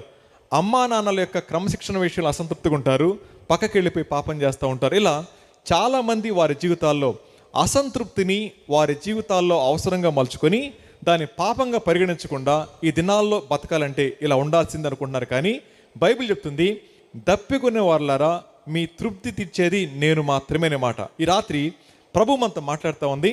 మన జీవితాల్లో మన మనసు దేనికోసం పరితపిస్తూ ఉందో, ఖాళీగా ఉన్నప్పుడు కానీ, చర్చిలో కూర్చున్నప్పుడు కానీ, వాక్యం వింటున్నప్పుడు కానీ, పదే పదే నీ మనసు దేనికోసం పరితపిస్తూ ఉందో అదే మీ జీవితాన్ని ముగించేదనే విషయం మీకు అర్థమైతే ఎక్కువసేపు ఆలోచించగలుగుతారా? లేదు కదా. సరే, ఇంకో మాట అడుగుతాను, మీకు అర్థమయ్యేది చెప్తాను. మీకు 2 పిల్లలు అనుకోండి, ఎవరంటే బాగా ఇష్టం? చిన్నోడా పెద్దోడా? మామూలుగా మనసులో అనుకోండి, నాకు చెప్పకండి. చిన్నోడా పెద్దోడా? వచ్చారు. అమ్మాయి అబ్బాయా? వచ్చేసారు కదా. మీరు ఎవరిని అమితంగా ప్రేమిస్తారో వాళ్ళ గుండెల మీద అంటారు మిమ్మల్ని. సిద్ధంగా ఉండండి. మీరు ఎవరిని బాగా ప్రేమిస్తారో వాళ్ళే మీ గుండెపోటు తెప్పించేది కూడా, ఇంక వేరే అనుమానం లేదు. ఎవరికి ఒక ముద్ద తక్కువ పెడతారో వాళ్ళే మిమ్మల్ని పోషించేది. కాబట్టి చూసుకోండి, కావాలంటే వాళ్ళు తనినప్పుడు గుర్తు చేసుకోండి, ఆడు చెప్పలేడని చెప్పి నన్నే. అర్థమవుతుందమ్మా? ఎవరి మీద ఎక్కువ మనం ఫోకస్ చేస్తామో అక్కడ నుంచి ఎక్కువ మన పెయిన్ తీసుకోవాల్సి ఉంటుంది. బైబిల్ చెప్తా ఉంది, బ్రతికున్నప్పుడు దేని మీద నీ మమకారాన్ని పెంచుకుంటా ఉన్నావో వదిలిపెట్టేటప్పుడు ఆ మమకారాన్ని మనం తెంచుకోలేక గుండెలు ఆగిపోతూ ఉంటాయి. ప్రియమైన వాళ్ళారా, ఈ రాత్రి ప్రభు మనతో మాట్లాడుతూ ఉంది, నీ లోపల దాహం ఉన్న మాట వాస్తవం, దప్పికొన్న మాట వాస్తవం. ఆ దప్పిక తీర్చేది దేవుడు మాత్రమే. ఒకవేళ తీర్చబడాలని ఎవరు రావాలి? మనమే ఆయన దగ్గరికి రావాలి కదండి. తర్వాత చూడండి ఆయన ఏమంటాడో, ద్రాక్షరసాన్ని పాలని కొనండి అనే మాట. బ్రతకడానికి నీళ్లు, సంతోషానికి ద్రాక్షరసం, అలాగే ఎదగడానికి పాలు. 3 విషయాలు చెప్పాం కదా. సో మనిషికి కావాల్సిన 3 ఎలిమెంట్స్ చెప్తా ఉన్నాడు. ఒకటి నీళ్లు అని చెప్పన్నారు. దేవుడు మన జీవితాలతో మాట్లాడుతూ మన ఆయుష్కాలం పొడిగించబడాలని అంటే ఆయన చెప్పిన మాట. ఎవరితో చెప్పాడు ఈ మాట? అసంతృప్తి కలిగిన స్త్రీ ఆవిడతో మాట్లాడితే ఇలా అన్నాడు. చదవండి ఒకసారి. యోహాను సువార్త 5వ అధ్యాయం. యోహాను సువార్త 5వ అధ్యాయంలో మీ అందరికీ తెలిసిన ఒక ఆవిడ, ఎంత మంచి ఆవిడ జీవితం అనుకుంటే ఎంత బాగుంటుందో. యోహాను సువార్త 4వ అధ్యాయం. ఆవిడతో మాట్లాడుతున్నప్పుడు ఏసే అంటారు, ఆవిడ ఏమంట చదవండి, 10వ వచనం చదువుదాం. అందుకు యేసు, నీవు దేవుని వరమును నాకు దాహమునకిమ్మని నిన్ను అడుగుచున్నవాడెవడో అది ఎరిగి ఉంటే నీవు ఆయనను అడుగుదువు, ఆయన నీకు జీవజాలమిచ్చునని ఆమెతో చెప్పాను. అప్పుడు ఆ స్త్రీ, అయ్యా, ఈ బావి లోతైంది, చేదుకొనుటకు నీకేమీ లేదే, ఆ జీవజలము ఎలాగు నీకు దొరుకును? తానును తన కుమారులను పశువులను ఈ బావి నీళ్లు త్రాగి మాకిచ్చిన మన తండ్రి అయిన యాకోబు కంటే నువ్వు గొప్పవాడవా అని ఆయన అడిగాను. అందుకు యేసు, ఈ నీళ్లు త్రాగు ప్రతి వాడును మరలా దప్పిగొనును, నేనిచ్చు నీళ్లు త్రాగువాడు ఎప్పుడును దప్పిగొనడు. నేను వానికిచ్చి నీళ్లు నిత్య జీవమునకై వానిలో ఊరేడి నీటి బొగ్గగా ఉండునని ఆమెతో చెప్పెను. అప్పుడు ఆవిడేమంది? ఆ స్త్రీ ఆయన చూచి, అయ్యా, నేను దప్పికొనకుండానట్లు చేదుకొనుటకు ఎంత దూరం రాకుండానట్లు ఆ నీళ్లు నాకు దయచేయమని అడుగగా వెంటనే వేసే అన్నమాట. సర్లేదు కానీ తర్వాత సంగతి మీ ఆయన తీసుకురాన్నాడు. ఆయన నీళ్ళకి ఆయనకి సంబంధం ఏంటి? సో మనిషి దేవునితో ఎప్పుడు కూడా లాభసాటి వ్యాపారం చేస్తూ ఉంటాడు. దేవుడికి ఇస్తే నాకేమిస్తాడు, ఇది ఇస్తే నాకేమొస్తుందని చెప్పి దేవుణ్ణి ఎప్పుడు కూడా లాభసాటి వస్తువుగా చూస్తూ ఉంటారు. గుర్తుపెట్టుకోండి, ఆయన లాభసాటి వస్తువు కాదాయన. ప్రభు అంటున్నాడు, నేను మాట్లాడుతూ ఉంది నీ హృదయం గురించి కదా, వెంటనే వెళ్ళి నీ భర్తను తీసుకొని రా. వెంటనే అర్థమైపోయింది ఆవిడికి ఈయన మాట్లాడుతోంది ఏంటో. గుర్తుపెట్టుకుందాం, దేవుడు ఎప్పుడు కూడా లంచగొండి కాదు మనం ఇస్తే ఇవ్వడానికి. అలాంటి వాడైతే దేవుడు కూడా కాదు. ప్రపంచంలో చాలామందికి దేవుడు ఎవరో స్పష్టంగా అర్థం కాని కారణం చేత దేవుళ్ళు అనబడే వారి దగ్గరికి వెళ్ళి వాళ్ళు చేసే పని ఏంటో తెలుసా అండి? నా డబ్బులు ఇస్తున్నా, నా బంగారం ఇస్తున్నా, నా స్థలం ఇస్తున్నా, నా వెంట్రుకలు ఇస్తున్నా, తీసుకో, నాకు కావాల్సిన పని చేసి పెట్టు అన్నమాట. ఒకవేళ అవి తీసుకుని పనిచేసేవాడైతే దేవుడు కాదు. ఎందుకు వచ్చాడని ఒక మాట చూపిస్తాను. ఇర్మియా గ్రంథం 10వ అధ్యాయం ఎంత స్పష్టంగా రాసి పెడతాడో దేవుడి గురించి మాట్లాడుతూ 10:12. ఆయన తన బలము చేత భూమిని సృష్టించెను, తన జ్ఞానము చేత ప్రపంచమును స్థాపించెను, తన ప్రజ్ఞ చేత ఆకాశమును విశాలపరిచెను. ఆయన ఆజ్ఞయేగా జలరాశులు ఆకాశ మండలములలో పుట్టును. భూమి అంత భాగములలో నుండి ఆయన ఆవిరిని ఎక్కచేయును. వర్షము కలుగునట్లుగా ఆయన మెరుపులు పుట్టించును. తన ధనాగారముల నుండి గాలిని రావించును. ఇది మాట. తెలివి లేని ప్రతి మనుషుడు పశుప్రాయుడు. చాలు. ఈ మాట మనకు జ్ఞాపకం చేసుకుంటే మనకి ఏసీలో కూర్చోగానే చల్లటి గాలి వస్తుంది, హాయిగా అనిపిస్తుంది కదా. బైబిల్ అంటా ఉంది, గాలి దేవుని యొక్క ధనాగారం నుంచి వస్తుంది అనే మాట. కాలి కింద ఉన్న భూమి మీరు అనుకుంటా ఉన్నారు ఇది నన్ను భరిస్తుంది అనే మాట. బైబిల్ ఏమంట చెప్పండి? ఆ భూమి ఎలా చేశాడు ఆయన? తన బలము చేత భూమిని స్థాపించునన్నమాట. భూమి ఆయన బలం చేత స్థాపించబడింది. మనం కూర్చున్నామంటే కారణం ఆయన బలం మాత్రమే. గాలి ఆయన పెట్టిన భిక్ష మనం తీసుకుంటున్నామండి అంటే ఆయన మీద ఆధారపడతా ఉన్నాం. పైనుంచి వర్షం పడతా ఉంది, కింద నుంచి మొక్కలు మొలుస్తూ ఉన్నాయి, తిండి తిని బతుకుతా ఉన్నాం.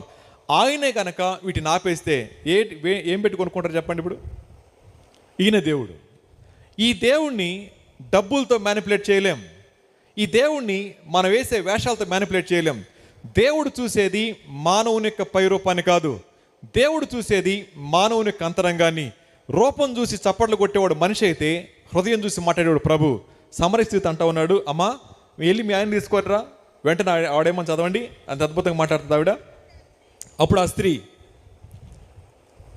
నాకు పెనిమిట్లేడనగా యేసు ఆమెతో 17 వచనం, యేసు ఆమెతో నాకు పెనిమిట్లేడని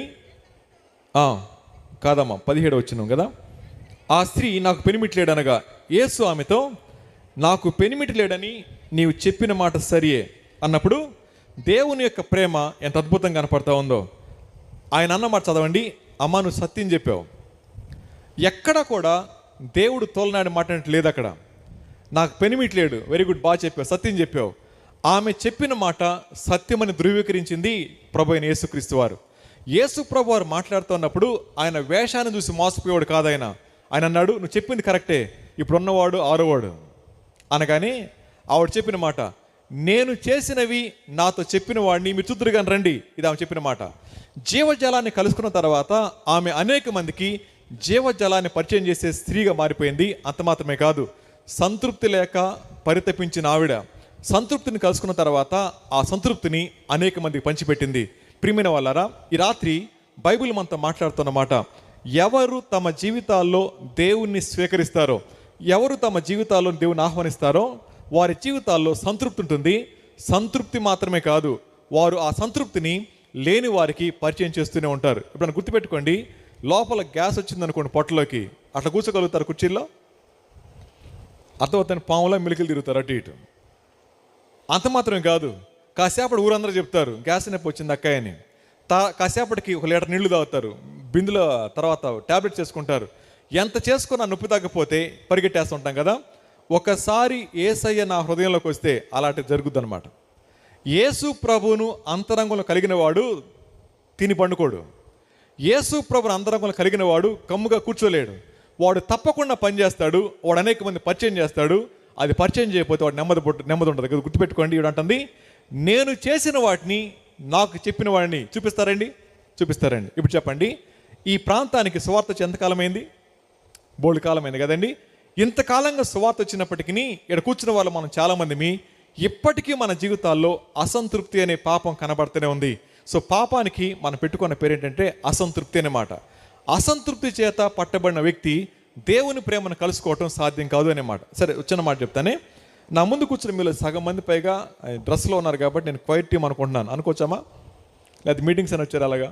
క్వైట్ టీమేనా? సరే, స్థానిక సంఘం, రైట్.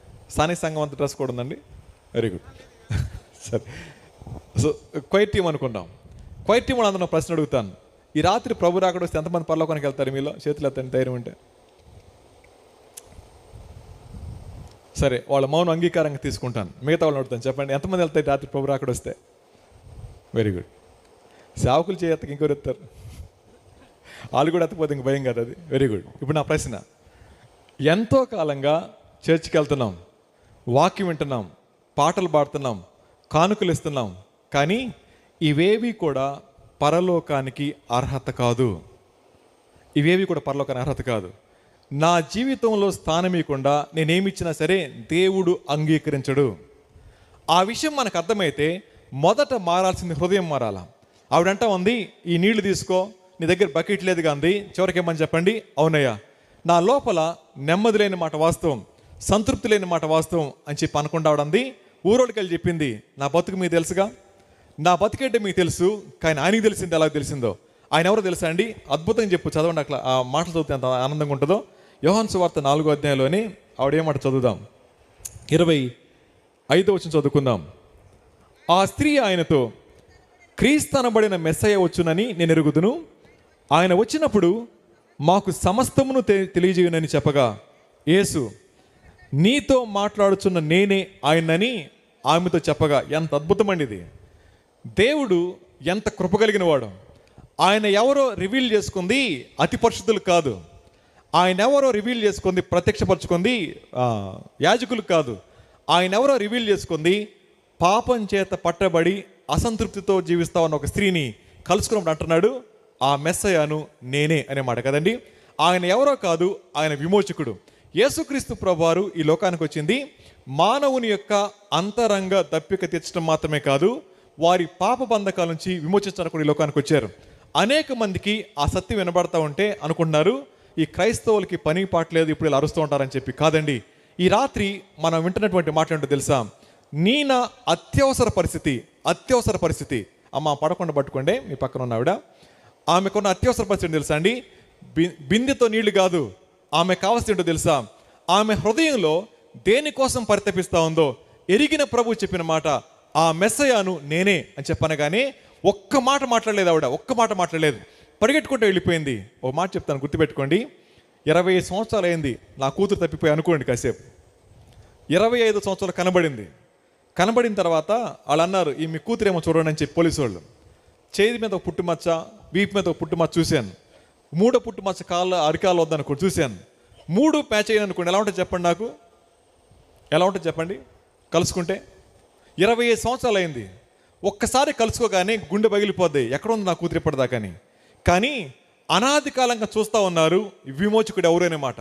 ఆ విమోచకుడు వచ్చాడు, నిలబడి అంటున్నాడు, నేనే ఆ మెస్సయ్యని అని చెప్పగానే ఒక్క ప్రశ్న వేయలేదు ఆవిడ, నాకు రుజువు చూపించలేదు ఆయన. వెంటనే అంది, ఊరోళ్ళ దగ్గరికి వెళ్ళిపోయింది. ఏమని చెప్పండి వెళ్ళి, ఆయన ఎవరో మీరు వచ్చి చూడండి అని చెప్పని మాట. ఇప్పుడు చెప్తాను వినండి. ఇప్పుడు ఇంతకీ దేవుని దగ్గర మానవాళికి ఏం దొరుకుతాయి, దేవుని దగ్గరికి మానవులు ఎందుకు రావాలి అన్నప్పుడు ప్రపంచం మొత్తం అన్వేషిస్తూ ఉంది, కానీ దేవుని దగ్గర దొరికేది 3 విషయాలే. డబ్బుతో కొనుక్కోలేంది దేవుడు మాత్రం ఇవ్వగలిగింది, నిత్యత్వానికి అర్హమైంది 3 విషయాలు. చదవండి ఒకసారి 130 కీర్తన.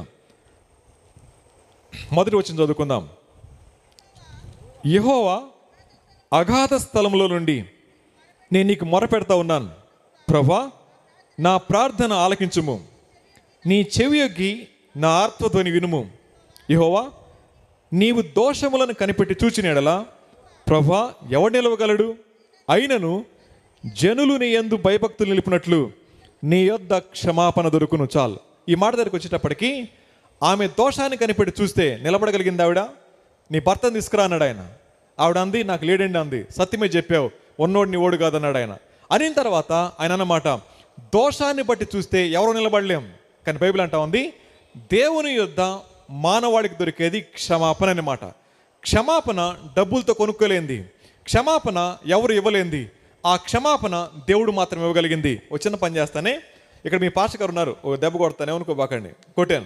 కొట్టిన తర్వాత సభాముఖంగా తిరిగి అమ్మ నన్ను క్షమించను అన్నాను అనుకోండి, ఆయన ఎలా చూస్తాడు? ఇంకా ఒరే ఏనిగిలాగా నన్ను కొట్టి ఆళ్ళకి చెప్తా ఉంటాడు. అంతేనా?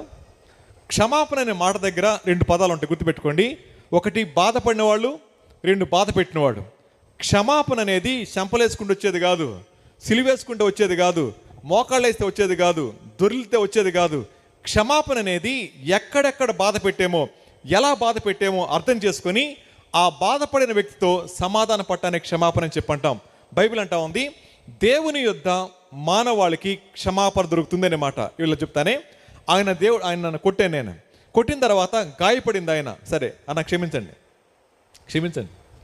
క్షమించేశారంట, అయిపోయింది. మొదటిగా ఈసారి వెళ్ళి కాలు పెడితేనే అనుకోండి, అన్న క్షమించండి అన్న, మంచి మనిషి కాబట్టి ఏమంటాడు, అలాగే బ్రదర్ అంటాడు. మూడోసారి వెళ్ళి బట్టలు దించేసి ఉమ్మేసి కొడితే ఏమంటాడు చెప్పండి? ఊరుకుండా అనుకుంటున్నావా, మా ఊరు దాటి వెళ్తావు నువ్వు అంటారు. ఆయననే మాట సంగతి తర్వాత మీరు వచ్చి కొడతారు నెగబడి. ఇప్పుడు మీకు అర్థమైందా? ఒకే విషయంలో పదే క్షమించమని అడిగితే ఎవరికైనా ఏమొస్తుంది చెప్పండి? కోపం వస్తుంది కదా. ఇప్పుడు చెప్పండి, మన జీవితాల్లో ఎన్నిసార్లు ఇక ఎప్పుడు చేయని ప్రభు అని చెప్పి మళ్ళీ పాపం చేసాం? ఈ ఒక్కసారికే క్షమించు ప్రభు అని చెప్పి మళ్ళీ అదే పాపం చేస్తూ ఉన్నాం. అలా ఎవరైతే ఒకే పాపాన్ని క్షమించమని అడిగి అదే పాపాన్ని చేస్తూ ఉంటే, సేవకుల్ని ఎలాగైతే చేత్తో కొట్టి కాలుతో కొట్టి బట్టలు దించానో అంతకంటే భయంకరమైనది అది. దేవుని యొక్క ప్రేమ అర్థం కానివాడు, క్షమాపణ యొక్క విలువ అర్థం కానివాడు, క్షమాపణ అనేది పదం మాత్రమే అనుకుని సింపుల్గా సారీ అన్నారనుకోండి, దానికి విలువ తెలియదు. ఎంత దెబ్బ కొట్టిందని మీకేం తెలుసు? బాధపడింది ఆయన, నొప్పి అనుభవించింది ఆయన, నోటి మాటతో క్షమించనగానే ఓకే అన్నాడు, కానీ దెబ్బ భరించింది ఆయనే కదా. బైబిల్ అంటా ఉంది, నిన్ను నన్ను క్షమించడానికి యేసుక్రీస్తు ప్రభువారు కలవరి శిలువలో మాంసం ముద్దలా తయారయ్యారు. ఒక ఆయన అంటాడు, యేసు ప్రభువారిని కొరడాతో కొడతా ఉన్నప్పుడు ప్రతి దెబ్బకి, అంటే ఒకటి తక్కువ 40 దెబ్బలు కొట్టారు కదా, ప్రతి దెబ్బకి 20 గ్రాముల మాంసం బయటకు వచ్చిందంట. 20 గ్రాముల మాంసం 20 × 39 వేయండి, ఎంతో వద్దులేండి, లెక్కలు రాకపోతే కష్టమైపోతుంది కదా. 780 గ్రాముల మాంసం పోయింది, ఇంచుమించు 30 కిలో మాంసం. మనం తింటాం కదా ఆదివారం పూట, ఒక్కొక్కరిని తెచ్చుకొని అలా 1 కేజీ మాంసం పోయింది, 30 కేజీ మాంసం. వీపు మీద 780 గ్రాముల మాంసం పోతే వీపు ఎలా ఉంటుంది చెప్పండి? ఆయన జస్ట్ ఇమాజిన్ చేస్తే ఇలా అంటాడు, నా ప్రభు ఆ వీపు మీద ఉన్న మాంసం పోయిన తర్వాత ఆయన ఆకాశానికి భూమికి మధ్య వేలాడుతున్నప్పుడు, పైకి కిందికి దేహం కదులుతూ ఉన్న సమయంలో ఆయన పలికిన మొట్టమొదటి మాట ఏమని చెప్పండి? వీరేం చేస్తూ ఉన్నారో వీరికి తెలియదు కనుక వీరిని క్షమించండి అన్నమాట. క్షమాపణ అనే పదం ఈజీగా వచ్చేది కాదు. ఆయన క్షమించమని అడుగుతా ఉన్నప్పుడు బాధపడుతుంది ఎవరు చెప్పండి? ఆయన. 780 గ్రాముల మాంసం పోయింది, బాడీలో ఉన్న రక్తం అంతా మ్యాక్సిమం అయిపోయింది, ఆకాశానికి భూమికి మధ్య వేలాడుతూ ఉన్నాడు ఆయన. తల మీద ముళ్ళ కిరీటం ఉంది, చేతిలో శీలలు చీల్చేస్తూ ఉన్నాయి, కాలి కొట్టిన మేకులేమో ఎముకలు ఇరిచేస్తూ ఉన్నాయి. ఇంత పెయిన్లో ఆయన ఇచ్చినటువంటి వాగ్దానం ఏమని తెలుసా అండి? వీరేం చేస్తారో తెలియదు కనుక వీరిని క్షమించండి అన్నమాట. క్షమాపణ ఊరకనే రాలేదు. దేవుని దగ్గర మానవాళికి దొరికేది క్షమాపణ. ఆ క్షమాపణ విలువ నాకు అర్థమైతే తిరిగి మళ్ళా అదే పాపాన్ని నేను చేయలేను, తిరిగి మళ్ళా అదే పాపాన్ని పదే చేస్తానండి అంటే నేను సిగ్గులేనుండి మాత్రమే. అర్థమవుతుంది మాట. నేను ఎప్పుడు ఈ ప్రశ్న అడుగుతాను, మన వాళ్ళందరూ తెలుసు, మిమ్మల్ని అడుగుతాను. అబద్ధమాడి 3 నెలలైందని వాళ్ళు చేతులు ఎత్తండి. అబద్ధమాడి 3 నెలలైందని వాళ్ళు, 2 నెలలు, 1 వారం అయిందమ్మా, అవలేదు కదా. చర్చికి రావడం బట్టి ఎంతకాలం అయింది? చర్చికి రావడాన్ని బట్టి మీ జేబు మీద స్టిక్కర్లు ఉన్నాయి కాబట్టి 2వ వార్షికోత్సవం, 2వ సంవత్సరం అనుకుందాం కాసేపు. 2 సంవత్సరాలు ఎప్పుడు ప్రసన్న గారు చెప్పలేదు అబద్ధం ఆడొద్దని? అంటే ఆయన గారు చెప్పొద్దు మనకు తెలియదు అంటారా? అబద్ధం ఎంత భయంకరమని తెలుసా అండి? ప్రపంచంలో ఒక అబద్ధమే ఉంటే యేసుక్రీస్తు ప్రభువారు ఆ 39 దెబ్బలు తినేవారే, ఆ మాంసం ఊడిపోయేది. ఆ బాధ నాకు అర్థమైతే తెగించి మళ్ళీ అబద్ధాన్ని ఆడలేను సంతోషంగా. అలా ఆడుతున్నామడినంటే ఇప్పటికి కూడా దేవుని యొక్క ప్రేమ అర్థం కాకపోవడమే. ఆమెకి ఎవరో తెలియదు, ఈయన నువ్వు సమరయుడు, నేను సమరయురాల్ని, నువ్వు యూదుడు అంది, నువ్వు తర్వాత ప్రవక్త అంది, నువ్వు తర్వాత రాబోయే మెస్సియా అంది, తర్వాత మెస్సియాని ఒప్పేసుకున్నాడు. ఆ సమయంలో చాలా విషయాలు మాట్లాడుతూ వచ్చింది. బైబిల్ తెలియడం రక్షణ కాదు, చర్చికి రావడం పరలోకానికి మార్గం కాదు. ఎవరైతే తమ లోపల ఉన్న సమస్యను గుర్తించి పరిష్కారం ప్రభు దగ్గర ఉందని గుర్తిస్తారో వారు మాత్రమే ఒప్పుకొని విడిచిపెట్టినప్పుడు వారు క్షమించబడతారు. చెప్పండి, పాపాన్ని గుర్తించి ఒప్పుకొని విడిచిపెట్టకుండా మీరెంత భక్తి చేసినా, మీ కోట్ల రూపాయలు ఆశించినా సరే, మీకు ఆ ధనవంతుడి పెద్ద వ్యత్యాసం లేదు. వాడు అక్కడ కాలిపోతున్నాడు, 2 ఇక్కడ నుంచి ఇల్లు అక్కడికి వెళ్తారు, దాంట్లో అనుమానం ఏమీ లేదు. మళ్ళీ చెప్తా ఉన్నాను, మారు మనస్సు లేకుండా మీ జీవితం మొత్తం రాసిచ్చినా సరే, మారు మనసు లేకుండా కడుపు కట్టుకొని డబ్బులు ఇచ్చినా సరే, మీరు చేసే పని కేవలం ఆత్మ సంతృప్తే కానీ ఆత్మరక్షణ కాదు. చాలామంది క్రైస్తవ లోకలు అనుకుంటా ఉన్నారు, ఆత్మ సంతృప్తి పడితే చాలు, రక్షణ లేకపోయినా సరే అని చెప్పి. గుర్తుపెట్టుకోండి, వాళ్ళు 1000 ఇచ్చారు, నేను 1001 రూపాయి ఇస్తాను అనుకుంటే కాదు, అది సంతృప్తి మాత్రమే. బైబిల్ అంటా ఉంది, ఆయన అడగకుండా ఆయుష్ ఇచ్చాడు, అడగకుండా ఆరోగ్యం ఇచ్చాడు, అడగకుండా మనం పోషిస్తూ ఉన్నాడు. ఇంతటి దేవుడు అడుగుతా ఉంది, నా పాపం కోసం ఆయన చేసిన కలువరి యాగం దగ్గర ఆయన ప్రేమను గుర్తించుకోగలిగితే తిరిగి సిగ్గుంటే ఆ పాపాన్ని చేయలేం. కానీ అనేక మంది దేవుని పిల్లలమని చెప్పుకుంటూ కూడా వారి జీవితాల్లో పాపాన్ని కొనసాగిస్తూ ఉన్నప్పుడు వాళ్ళు చేస్తూ ఉంది దేవునికి ద్రోహం మాత్రమే. ఇప్పుడు చెప్పండి, చెరుపు చేయి పిల్లలారా, దుష్ట సంతానమా, పాపిష్టి జనమా, మీకు శ్రమ అనకి ఇంకేమనాలి చెప్పండి? ఇలాంటి పరిస్థితుల్లో ప్రభు అంటున్నాడు, అలాంటి వారిని కూడా రండి, మీ దగ్గర రోకలు లేకపోయినా సమాధాన పడదామని పిలుస్తూ ఉన్నాడు. నా సమస్య నాకు అర్థం కాకుండా పరిష్కారం రాదు. పరిష్కారం రావాలని అంటే సమస్య గుర్తించాల్సిందే. ఈ రాత్రి ప్రభు మనతో మాట్లాడుతూ ఉంది, మన జీవితం అల్పమైంది, అల్పమైన జీవితాన్ని అనంతుడైన దేవుడు ఆశిస్తూ అంటున్నాడు. ఈ రాత్రి నాకు ఒక చిన్న చోటు ఇవ్వండి, మీ జీవితాన్ని బాగు చేస్తానన్నమాట. ఒక చిన్న సంఘటన చెప్తాను, మీకు అర్థమవుతుంది అదేంటో. మానవునికి జీవితం ఎంత అల్పమైందో మీకు చెప్తాను. నా స్నేహితుడు ఒక ఆయన, మీ అందరూ తెలిసే ఉంటుంది బహుశా, తెలియకపోతే ఒకసారి వినండి. ఆయన వయసు 41 సంవత్సరాలు, 41. ఆయనకి 2 పిల్లలు. ఓ పాప వయసు ఏమో 11 సంవత్సరాలు, బాబు వయసు ఏమో 4 సంవత్సరాలు. ఆయన మంచిగా వాక్య పరిచయం చేస్తాడు, స్వార్థికుడు, డాక్టర్. ఆయన ఒక కాలేజీలో ప్రొఫెసర్. ఆయన తన భార్య గారు కూడా డాక్టర్ గారే, మంచిగా పరిచయం చేస్తారు. సాటర్డే సండే వస్తే ఇంట్లో ఉండరు, స్వార్థకి వెళ్ళిపోతూ ఉంటారు. ఆ రోజు ఆదివారం చర్చిలో వాక్యం చెప్పాడు, తిరిగి అత్తగారి దగ్గర బయలుదేరి వస్తూ ఉన్నాడు. కారులో వస్తూ ఉన్నప్పుడు డాక్టర్స్కి క్లాస్ తీసుకుంటా ఉన్నాడు జూమ్లో. 8:30కి క్లాస్ అయిపోయింది. తన భార్య అంది, పిల్లాన్ని భుజాన్ని వేసుకుని, బాబుగాడికి ఆకలేస్తుంది, కొంచెం స్నాక్స్ తీయండి అని. సో వెంటనే కారు పక్క తీసాడు. విజయవాడ హైవేలో కారు పక్క తీసి, అది రద్దీగా ఉండే రోడ్డు కూడా కాదు, చాలా ఖాళీగా ఉంటుంది అది. డోర్ తీసాడు, వాళ్ళ అత్తగారు పెట్టిన బాక్స్ తీసి వాళ్ళ ఆవిడకి ఇచ్చాడు. డోర్ వేసాడు. ఒక 5 సెకండ్లు ఉంటే లోపలికి వెళ్ళిపోతాడు, 5 సెకండ్స్ ఉంటే. డోర్ వేసిన మరుక్షణం లారీ కొట్టేసింది, బ్రెయిన్ ఓపెన్ అయిపోయింది, కింద బాడీ ఓపెన్ అయిపోయింది, కింద పడి చచ్చిపోయాడు. కాసేపటికి భార్య దిగింది, కారులో నుంచి దిగంది, ఏయ్ నువ్వు అలా చేయొద్దులే, మమ్మల్ని అలా చేసి వెళ్ళొద్దులే అని చెప్పి గుండెల మీద కొడుతుంది. డాక్టర్ అమ్మ గారు కాబట్టి వెంటనే CPR చేసింది. బ్రెయిన్ ఓపెన్ అయిపోయింది, కానీ చీకట్లో అర్థం కాక బతికించుకుందామని ఆశ, కానీ తెలిసింది కాసేపటికి చచ్చిపోయాడని చెప్పి. సో విజయవాడ తీసుకొచ్చారు, మార్చురీలో పెట్టారు. డాక్టర్ కాబట్టి ముఖం అంతా ఆకారం లేకపోతే లోపల దూది పెట్టి ఒక ఆకారం ఇచ్చారు చూసుకోవడానికి. ఆ రోజే బరియలు చేశారు. సాయంత్రం మైక్ ఇచ్చి తన కూతుర్ని భార్యను మాట్లాడమన్నారు. తన కూతురు లేచింది, 11 సంవత్సరాల పాప, ఏడుస్తూనే ఇలా మాట్లాడింది, మా డాడీ అంటే నా ప్రాణం, మా డాడీ అంటే నాకు అన్నీ చూసుకునేవాడు, నేను మా డాడీ దగ్గర ఉండేదాన్ని, కానీ మా డాడీని ప్రభు తీసుకెళ్ళిపోయాడు, అమ్మాయి అన్నమాట, తీసుకెళ్ళిపోయాడు. మా డాడీ ఏ పని చేస్తూ ప్రభు దగ్గరికి వెళ్ళిపోయాడో ఆ పని నేను కొనసాగిస్తా ఉంది. దిగేసింది ఆ పాప. ఇప్పుడు చెప్పండి, 11 సంవత్సరాల పాప వాళ్ళ నాన్న చనిపోయినప్పుడు ఆ రోజే చెప్పిన మాట, మా నాన్న ఏ పని చేస్తూ ప్రభు దగ్గరికి వెళ్ళిపోయాడో ఆ పని నేను చేస్తా ఉంది. ఇప్పుడు ఆ పాపకి ఏముండాలి చెప్పండి? ఆ పాపకి ఏముండి ఉండాలి? దేవుడు ఎవరో తెలుసు. 3 ఇయర్స్ నుంచి, ఆ అమ్మాయికి 3 సంవత్సరాల వయసు దగ్గర నుంచి క్యాంప్స్లో మాట్లాడుతున్నప్పుడు వచ్చి నా ఒళ్ళో కూర్చుని ఇదేంటి అని అడిగేది. నోట్స్ రాసుకొచ్చి చెప్పేది, వాకింగ్ చెప్పగా నోట్స్ రాసుకొచ్చి చెప్పేది. ఆ పాప ఇప్పుడు అంటుంది, మా నాన్న ప్రభు దగ్గర ఉన్నాడు అనే మాట. ఈ మాట జాగ్రత్త గుర్తుపెట్టుకోండి, ఎందుకు చెప్తాను. ఆయన దేవుని పనిలోనే ఉన్నాడు. దేవుని పని చేస్తూనే వస్తున్నాడు. 41 సంవత్సరాల వయసులో కుటుంబం వదిలేసి వెళ్ళిపోయాడు. తన ఎగ్జిట్ దగ్గర, తన వెళ్ళిపోయే పరిస్థితి దగ్గర కుటుంబానికి ఏం పరిచయం చేశాడు చెప్పండి?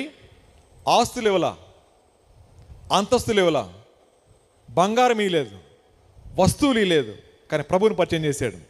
ఆఖరి నిమిషం వరకు కూడా వచ్చిన జీతాన్ని ఖర్చు పెట్టాడు ప్రభు కోసం. అయిపోయింది. ఆ తర్వాత 4 years బాబు, ఒక 1 week తర్వాత వాళ్ళ అమ్మని మధ్యాహ్నం పిలిచాడు. అమ్మ ఒకసారి ఇట్రా అని. అంటే అమ్మమ్మ ఇట్రా అన్నాడు. ఏంట్రా పిలుస్తున్నావంటే బయట తీసుకొచ్చి డాడీ అంటున్నాడు. వరండాలో వాళ్ళ మామయ్య పడుకున్నాడు, అక్కకు తోడుకు వచ్చాడు. మామయ్యని చూసి డాడీ అంటున్నాడు. ఆడికేం తెలియదు ఏం జరిగిందో. డాడీ మనసులో ఉన్నాడు, కానీ మనిషి లేడు ఇక్కడ. ఇప్పుడు ఇలా ఆలోచిద్దాం.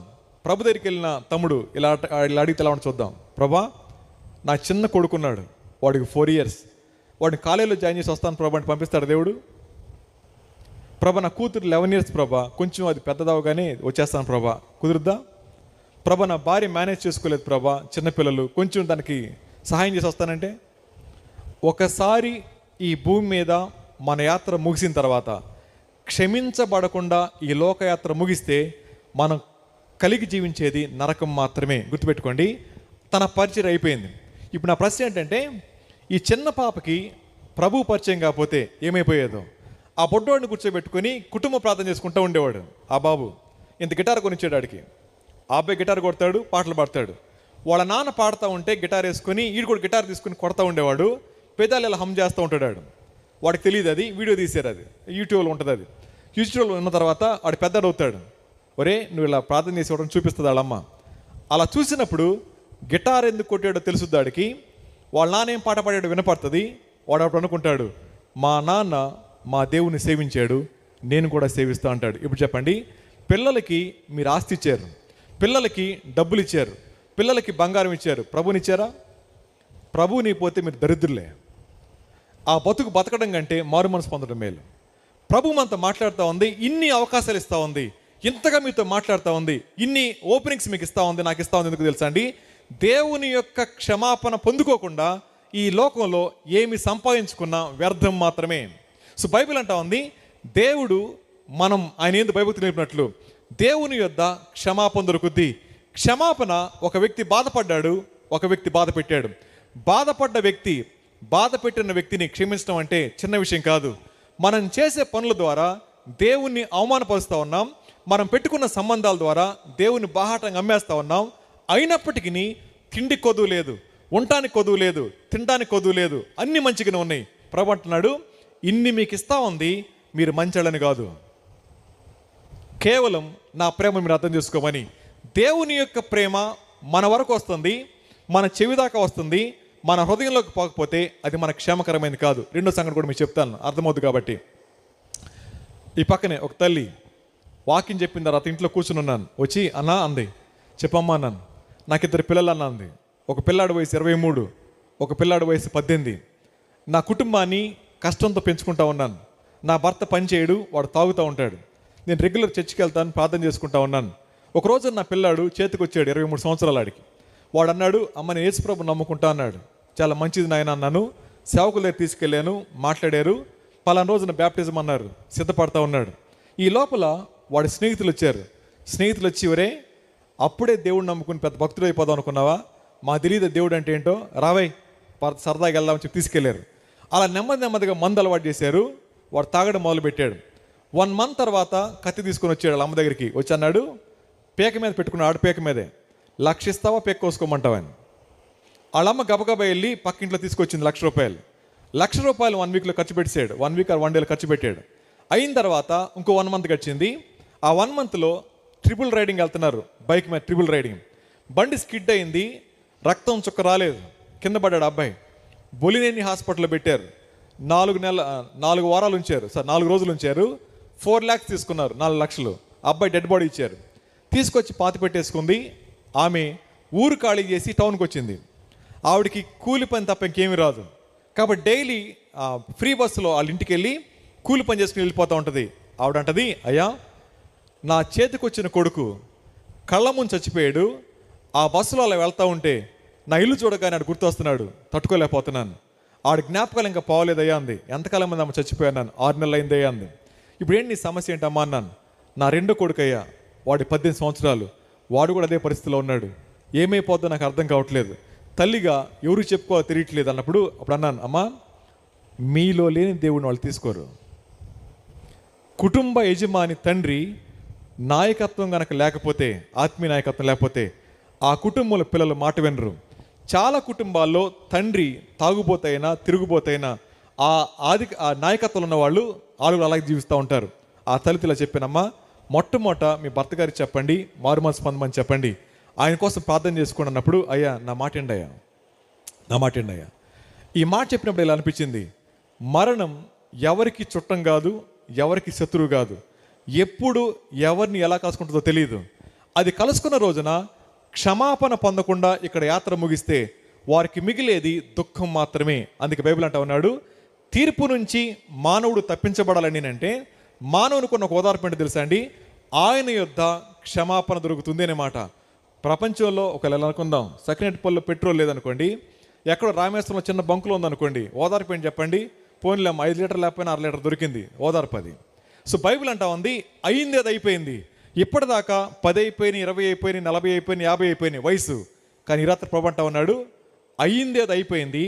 ఈ రాత్రి అయినా సరే లోపల సమస్యను గుర్తించుకొని దేవుడిచ్చే ఓదార్పు ఏంటో తెలుసా అండి, మీరు నేను గనక ప్రభా తప్పు చేసిన మాట వాస్తవం, బాధ పెట్టిన మాట వాస్తవం, ఇష్టపడి చెడిపోయిన మాట వాస్తవం, కానీ రాత్రి నువ్వు దేవుడు అని నాకు అర్థమవుతుంది, నా పాపాన్ని విడిచిపెట్టడానికి ఇష్టపడతానని చెప్పి ఎవరు యథార్థంగా క్షమించమని అడుగుతారో వారి పాపాలు క్షమించబడతాయి. క్షమించబడిన వాడు ఇప్పుడు తెచ్చిన పరలోకానికి పోతాడు.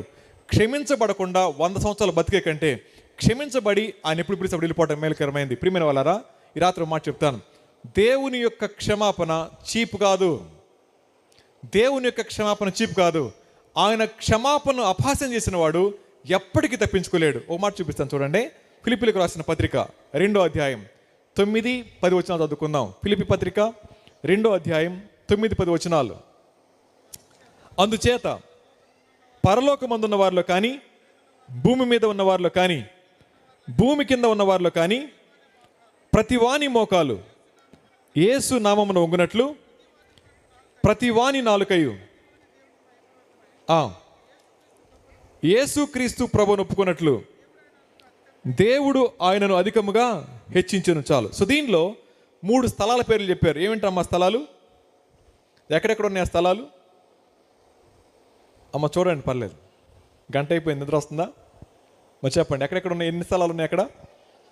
పరలోకం, వెరీ గుడ్. 2వ లోకం ఏది? భూమి మీద. ఇంకో లోకం ఏది? ఇప్పుడు మీరు ఎక్కడ ఉన్నారు? కన్ఫామ్ ఉంది అది. ఒకరోజు ఎక్కడికి వెళ్తారు? కిందకి. బాగుంటే ఎక్కడికి వెళ్తారు? పైకి. ఈ 3 లోకాల్లో మనుషులు అందరూ ఉంటారు.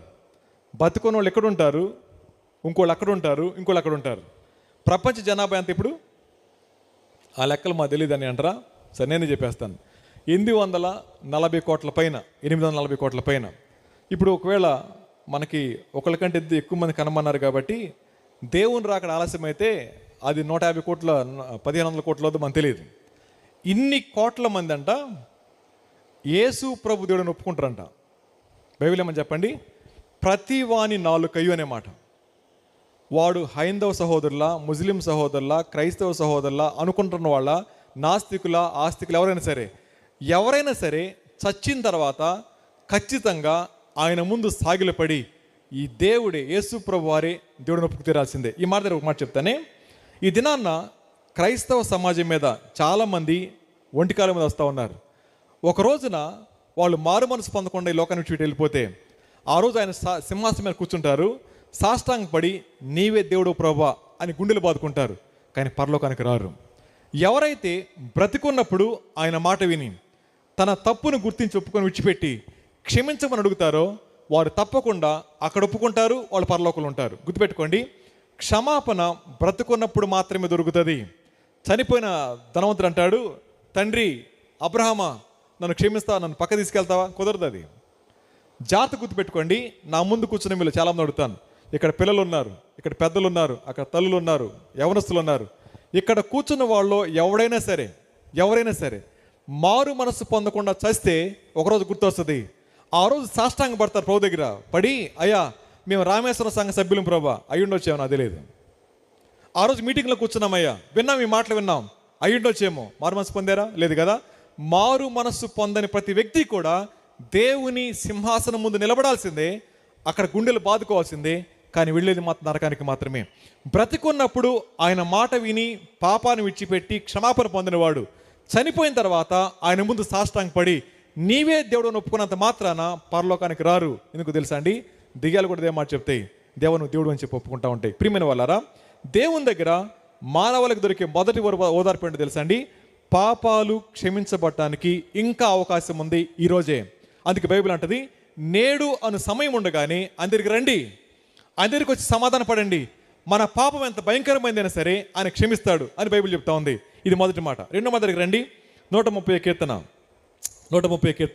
4వ వచనం చదువుకుందాం. 130 కీర్తన 4వ వచనం. అయినను జనులు నీ యందు భయభక్తులు నిలిపినట్లు 7వ వచనం చదువుకుందాం. తర్వాత ఇశ్రాయేలు యెహోవా మీద ఆశ పెట్టుకొనుము, యెహోవా యొద్ద కృప దొరుకును, ఆయన యొద్ద సంపూర్ణ విమోచన దొరుకును. చాలు. ఎంత అద్భుతమైన మాట అండి. దేవుని దగ్గర దొరికేది డబ్బులతో కొనుక్కోలేంది ఒకటి క్షమాపణ, రెండోది విమోచన, మూడోది కృప మాత్రమే. ఆ 3 విషయాలు మనం జ్ఞాపకం చేసుకుంటే సమరయ స్త్రీ గారికి క్షమాపణ దొరికింది, రెండోది ఆమె మొట్టమొదటి సువార్థికురాలైంది, కృప దొరికింది, ఆమె విమోచించబడింది, అనేక మందికి సువార్త ప్రకటించింది. నా జీవితాన్ని మార్చిన వాడు మీకు చూపిస్తారండి అని చెప్పనింది. ప్రియమైన వాళ్ళారా, క్రీస్తు ప్రభు వారి యొక్క తాకిడి ఎవరికైతే తగులుతుందో వారు క్షమించబడతారు, వారు విమోచించబడతారు, వారు తప్పకుండా కృప పొందుకుంటారు. ఇది అర్హతతో వచ్చేది కాదు, అవసరాన్ని బట్టి వచ్చేది. గుర్తుపెట్టుకోండి, రక్షణ అనేది అర్హత కలిగిన వాళ్ళకి కాదు ఇచ్చేది. బైబిల్ చెప్తుంది ఎవరికి అవసరం ఉంటుందో వాళ్ళకి మాత్రం వస్తుంది. ఈ రాత్రి బైబిల్ మనతో మాట్లాడుతున్న మాట, తీర్పు గుండా వెళ్తా ఉన్న మానవాళి దేవుని దగ్గరికి వచ్చిన తర్వాత దొరికే ఓదార్పు ఏంటో తెలుసా అండి? ఎవరు తమ జీవితాల్లో ఆయన ఆహ్వానిస్తారో. దేవుని దగ్గర మళ్ళీ చెప్తా ఉన్నాను, ధనంతో కొనుక్కోలేంది, పలుకుబడితో సాధించుకోలేంది, పరపతి ద్వారా పొందుకోలేంది దేవుడు మాత్రం ఇవ్వగలిగింది. ఒకటి క్షమాపణ, రెండోది విమోచన, మూడోది కృప. ఈ 3 బ్రతుకున్న వారు మాత్రమే పొందుకునేది. మీరు బతుకుంటే పొందుకుంటారు, లేకపోతే చేయగలిగింది ఏమీ లేదు. ఈ రాత్రి ఆ 3 లేకుండా మీరు ఎంత భక్తి చేసినా సరే ఆ భక్తి మీ జీవితాన్ని నిత్యత్వానికి చేర్చలేదు. అందుకని ప్రపంచంలో చాలామందికి ఎక్కడ ఇవి దొరుకుతాయో తెలియక చాలా చోట్లకి వెళ్తూ ఉంటారు. చాలామంది భక్తి చేస్తూ ఉంటారు. ఏ గుడి దగ్గరికి వెళ్ళినా, ఏ దేవుళ్ళు అనబడే వారి దగ్గరికి వెళ్ళినా ప్రతి వ్యక్తి చేసే పని చెంపలేసుకోవడమే. ప్రతి వ్యక్తి చెంపలేసుకుంటాడు. ఎందుకో మనకు తెలియదు, లోపల అపరాధ భావం ఉంది, తప్పు చేసేమనే భావన ఉంది. ఆ తప్పుకి చెంపదెబ్బలు చిల్లు అనుకుంటున్నారేమో. కాదు, మనం కొట్టుకునేది పౌడర్ పోకుండా, కానీ నేను కొట్టింది దెబ్బలు కొట్టే విధంగా. యేసయ్య మన పౌడర్ పోకుండా కొట్టుకోలేదు, ఆయన ఆఖరి రక్తబొట్టు వరకు కార్చాడు అని అంటా ఉన్నాడు. నిన్ను క్షమించడానికి నా ప్రాణం పెట్టాల్సి వచ్చింది. ఓ మాట చెప్తాను, గుర్తుపెట్టుకోండి. యేసయ్య మనల్ని క్షమించి అనుకో అంటే పాపాలు క్షమించబడవా? ఆయన ఎందుకు రావాల్సి వచ్చింది? పాపం ఎంత భయంకరమైందో మానవాళికి అర్థం కావాలంటే చూడవలసింది సిలువ మాత్రమే. సిలువ అలంకారప్రాయమైంది కాదు, అది హేయమైంది. సిలువ అనాగరికమైంది. ఆ దినాల్లో అనేక మంది సిలువ శిక్షకు అప్పగించి చంపేసేవాళ్ళు. అలాంటి సిలువని అలంకారం చేసేసుకున్నాం. కారణం ఏంటో తెలుసా అండి? ఆ సిలువ మీద నా ప్రభు రక్తం కార్చారు, ప్రాణం పెట్టి తిరిగి లేచారు. కాబట్టి సిలువ మెళ్ళ వేసుకుంటే పరలోకం పోరు, సిలువ ఇంటి మీద పెట్టుకుంటే పరలోకం పోరు, సిలువ ఇంకెక్కడో పెట్టుకుంటే పరలోకానికి పోరు. సిలువ మీద చేసిన కార్యం నా హృదయంలోనికి ఆహ్వానించగలిగితే, ఆ ప్రభు చేసిన కార్యాన్ని అంగీకరించగలిగితే వారికి దొరికేదాన్ని క్షమాపణ అని చెప్పంటాం. ప్రియమైన వాళ్ళారా, ఓదార్పు ఏంటో తెలుసా అండి? అయింది అది అయిపోయింది, ఎప్పటికైనా మించిపోయింది లేదు. ఈ రాత్రి అయినా సరే ప్రభా వాడితో మాట్లాడుతున్నాడు, మాకు అర్థమవుతుంది, తప్పు చేస్తున్నమాట వాస్తవం, తప్పని మాకు తెలుసు, కానీ విడిచిపెట్టలేకపోతా ఉన్నాం, బందీలమైపోయాం. నువ్వు దేవుడు అంట కదా, నువ్వు దేవుడు అయితే నన్ను క్షమించండి, నన్ను విమోచించండి, నీ కృప చూపించని అన్నారు అనుకోండి. సమరయ స్త్రీ లేదా సంతృప్తి లేని స్త్రీని దేవుడు తన బిడ్డగా మార్చుకున్నప్పుడు వీళ్ళటి మంచోళ్ళు ఎందుకు మార్చుకోలేడు ఆయన? కాబట్టి ఓదార్పు అంటే తెలుసా అండి? ఎప్పటికైనా అవకాశం ఉంది. చివరి మాట చెప్పి నేను ముగిస్తాను. 59వ అధ్యాయం యెషయా గ్రంథం, 59వ అధ్యాయం యెషయా గ్రంథం 59వ అధ్యాయం. చివరిగా సమకూర్పు ఏంటో చూద్దాం. 59వ అధ్యాయం 12 నుంచి చదువుకుందాం. సమకూర్పులు ఏం చేస్తాం చదువుకుందాం. చూడండి. మేము చేసిన తిరుగుబాటు క్రియలు నీ ఎదుట విస్తరించి ఉన్నవి, మా పాపములు మా మీద సాక్ష్యం పలుకుతూ ఉన్నాయి. మా తిరుగుబాటు క్రియలు మాకు కనబడుతున్నాయి. మా దోషములు మాకు తెలిసే ఉన్నాయి. తిరుగుబాటు చేయడం, యెహోవాను విసర్జించటం, మా దేవుని వెంబడింపక వెనుదీయటం, బాధకరమైన మాటలు, విధికి వ్యతిరేక్తమైన మాటలు వచించటం, హృదయమున యోచించుకొని అసత్యపు మాటలు పలకడం, ఇవియే మా వలన కలుగుచున్నవి. న్యాయమునకు ఆటంకం కలుగుతుంది, నీతి దూరంగా ఉంది, సత్యం సంత వీధిలో పడి ఉంది, ధర్మం లోపల ప్రవేశింపనేరదు. సత్యం లేకపోయిను చెడుతనం విసర్జించువాడు దోచబడుచున్నాడు. న్యాయం జరగకపోవట యెహోవా చూచెను, అది ఆయన దృష్టికి ప్రతికూలమైండెను. సంరక్షకుడు లేకపోవట ఆయన చూచెను, మధ్యవర్తి లేకుండాట చూచి ఆశ్చర్యపడెను. కాబట్టి ఆయన బాహు ఆయనకు సహాయం చేశాను. సో దీనిలో మీరు జాగ్రత్త చూడండి. 12వ వచనం చూపిస్తాను మీకు. మా పాపము, మా తిరుగుబాటు, మా దోషము అని చెప్పుకుంటూ వస్తూ ఉన్నారు కదా. తీర్పు ఎందుకు వచ్చిందని అనుకున్నాం? వాళ్ళు తిరగబడ్డారు, విసర్జించారు, ఆయన పక్కన పెట్టేశారు. చివరికోసరికి ఏమంటున్నారు? అది మా తప్పే ప్రభు అంటూ ఉన్నారు. ఓదార్చబడిన ప్రజలు గుర్తించవలసింది ఎంతగా గాయపరిచారు అన్న విషయాన్ని. అలా గాయపరిచిన వాళ్ళు తిరిగి మళ్ళా సమాధాన పడినప్పుడు, సమకూర్చబడినప్పుడు ఒక చిన్న మాట చూడండి ఏమంటాడో. పేపర్ కొంచెం పక్క తిప్పండి. 19 వచ్చి చదువుదాం, 20 చదువుదాం. సియోను నొద్దకును యాకోబులో తిరుగుబాటు చేయటం మాని మళ్ళుకొన్న వాని వద్దకును విమోచకుడు వచ్చును. ఇదే యెహోవా వాక్కు. ఎంత అద్భుతమైన మాట అండి. తిరుగుబాటు చేయడం మాని ఆయన వైపు మళ్ళుకున్న వారి దగ్గరికి ఎవరు వస్తారంటండి? విమోచకుడు వస్తాడు. ఇది అద్భుతమైన సమకూర్పు. దేవుడే కనుక నన్ను విమోచించకపోతే ఏ వ్యక్తి కూడా విడిపించబడటం సాధ్యం కాదు. దేవుని యొక్క శక్తి చేత మాత్రమే మనిషి పాపం నుంచి బయటకు రాగలడు. దేవుని యొక్క కృపచేత మాత్రమే మనిషి బంధకాన్ని విడిపించగలడు. ఈయన అంటున్నారు, సియోన్లో నుండి అద్భుతంగా సియోన్ వద్దకు యాకోబులో తిరుగుబాటు చేయటం మాని, అండర్లైన్ చేసుకోండి, మాని. రెండో మాట మళ్ళుకొని, మూడో మాట వారి యొద్దకు ఎవరు వస్తారు? విమోచకుడు వస్తాడు. గుర్తుపెట్టుకోండి, మానవలసింది మనం, తిరగవలసింది మనం. ఆ రెండు పనులు మనం చేస్తే వచ్చేది ఆయన. మనల్ని రమ్మంట్లా వచ్చేది ఆయన. ఈ మాట గుర్తుపెట్టుకోండి. మానాల్సింది మనం, తిరగాల్సింది మనం, వచ్చేది ఎవరు? ఆయన. మీకు అర్థమయ్యే భాషలో చెప్పమంటారా? చిన్న కుమారుడు మానేడు, మళ్ళుకున్నాడు. వచ్చింది తండ్ర కొడుక? పరిగెట్టుకుంటూ వచ్చింది. అర్థమవుతుంది కదా మీకండి. మాట వినలేదు, తిరగబడ్డాడు, వెళ్ళిపోయాడు, నష్టపోయాడు. నష్టపోయిన తర్వాత అంటున్న మాట ఏంటి తెలుసా అండి? నేను మానేస్తాను, తండ్రి వైపు మళ్ళుకుంటాను అనుకున్నాడు. అంతే. మళ్ళుకున్న మరుక్షణం తండ్రి పరిగెట్టుకుంటూ వస్తూ ఉన్నాడు. పరిగెట్టుకుంటూ వచ్చి ఒక్కసారిగా కౌగిలించుకొని మెడ మీద ముద్దు పెట్టుకున్నప్పుడు ఆయన ఇచ్చిన మొదటి గుర్తేంటి తెలుసా అండి? నీ స్థితిని బట్టి త్రోసేయట్లేదు, ఉన్న పాటున నేను అంగీకరిస్తున్నానని చెప్పి చిన్న గుర్తు చెప్పాడు ఆయన. ఆయన గుర్తుపెట్టుకొని ఇక్కడ ముద్దు పెట్టుకొని కన్నీరు కారుస్తూ ఉంటే ఇలా ఊహించుకున్నాను నేను. తండ్రి కన్నీరేమో కొడుకు భుజం మీద పడుతుంది, కొడుకు కన్నీరేమో తండ్రి భుజం మీద పడతా ఉంది. ఆ దృశ్యం ఎంత అద్భుతంగా ఉంటుందో. ఆ రోజున తండ్రి అన్నమాట, నాన్న నీ రాక్ కోసం ఎదురు చూస్తూ ఉన్నాను, ఎప్పుడు మళ్ళుకుంటావా, ఎప్పుడు మానేస్తావా, ఎప్పుడు తిరుగుతావని చూస్తూ ఉన్నాను. నువ్వు కనబడ్డావు, పరిగెట్టుకుంటూ వచ్చాను రా. ఇప్పుడు రాళ్ళ పెట్టి కొట్టినా పర్లేదు, నాకు తగులితే నేను చచ్చిపోతా అనే మాట గుర్తుపెట్టుకోండి.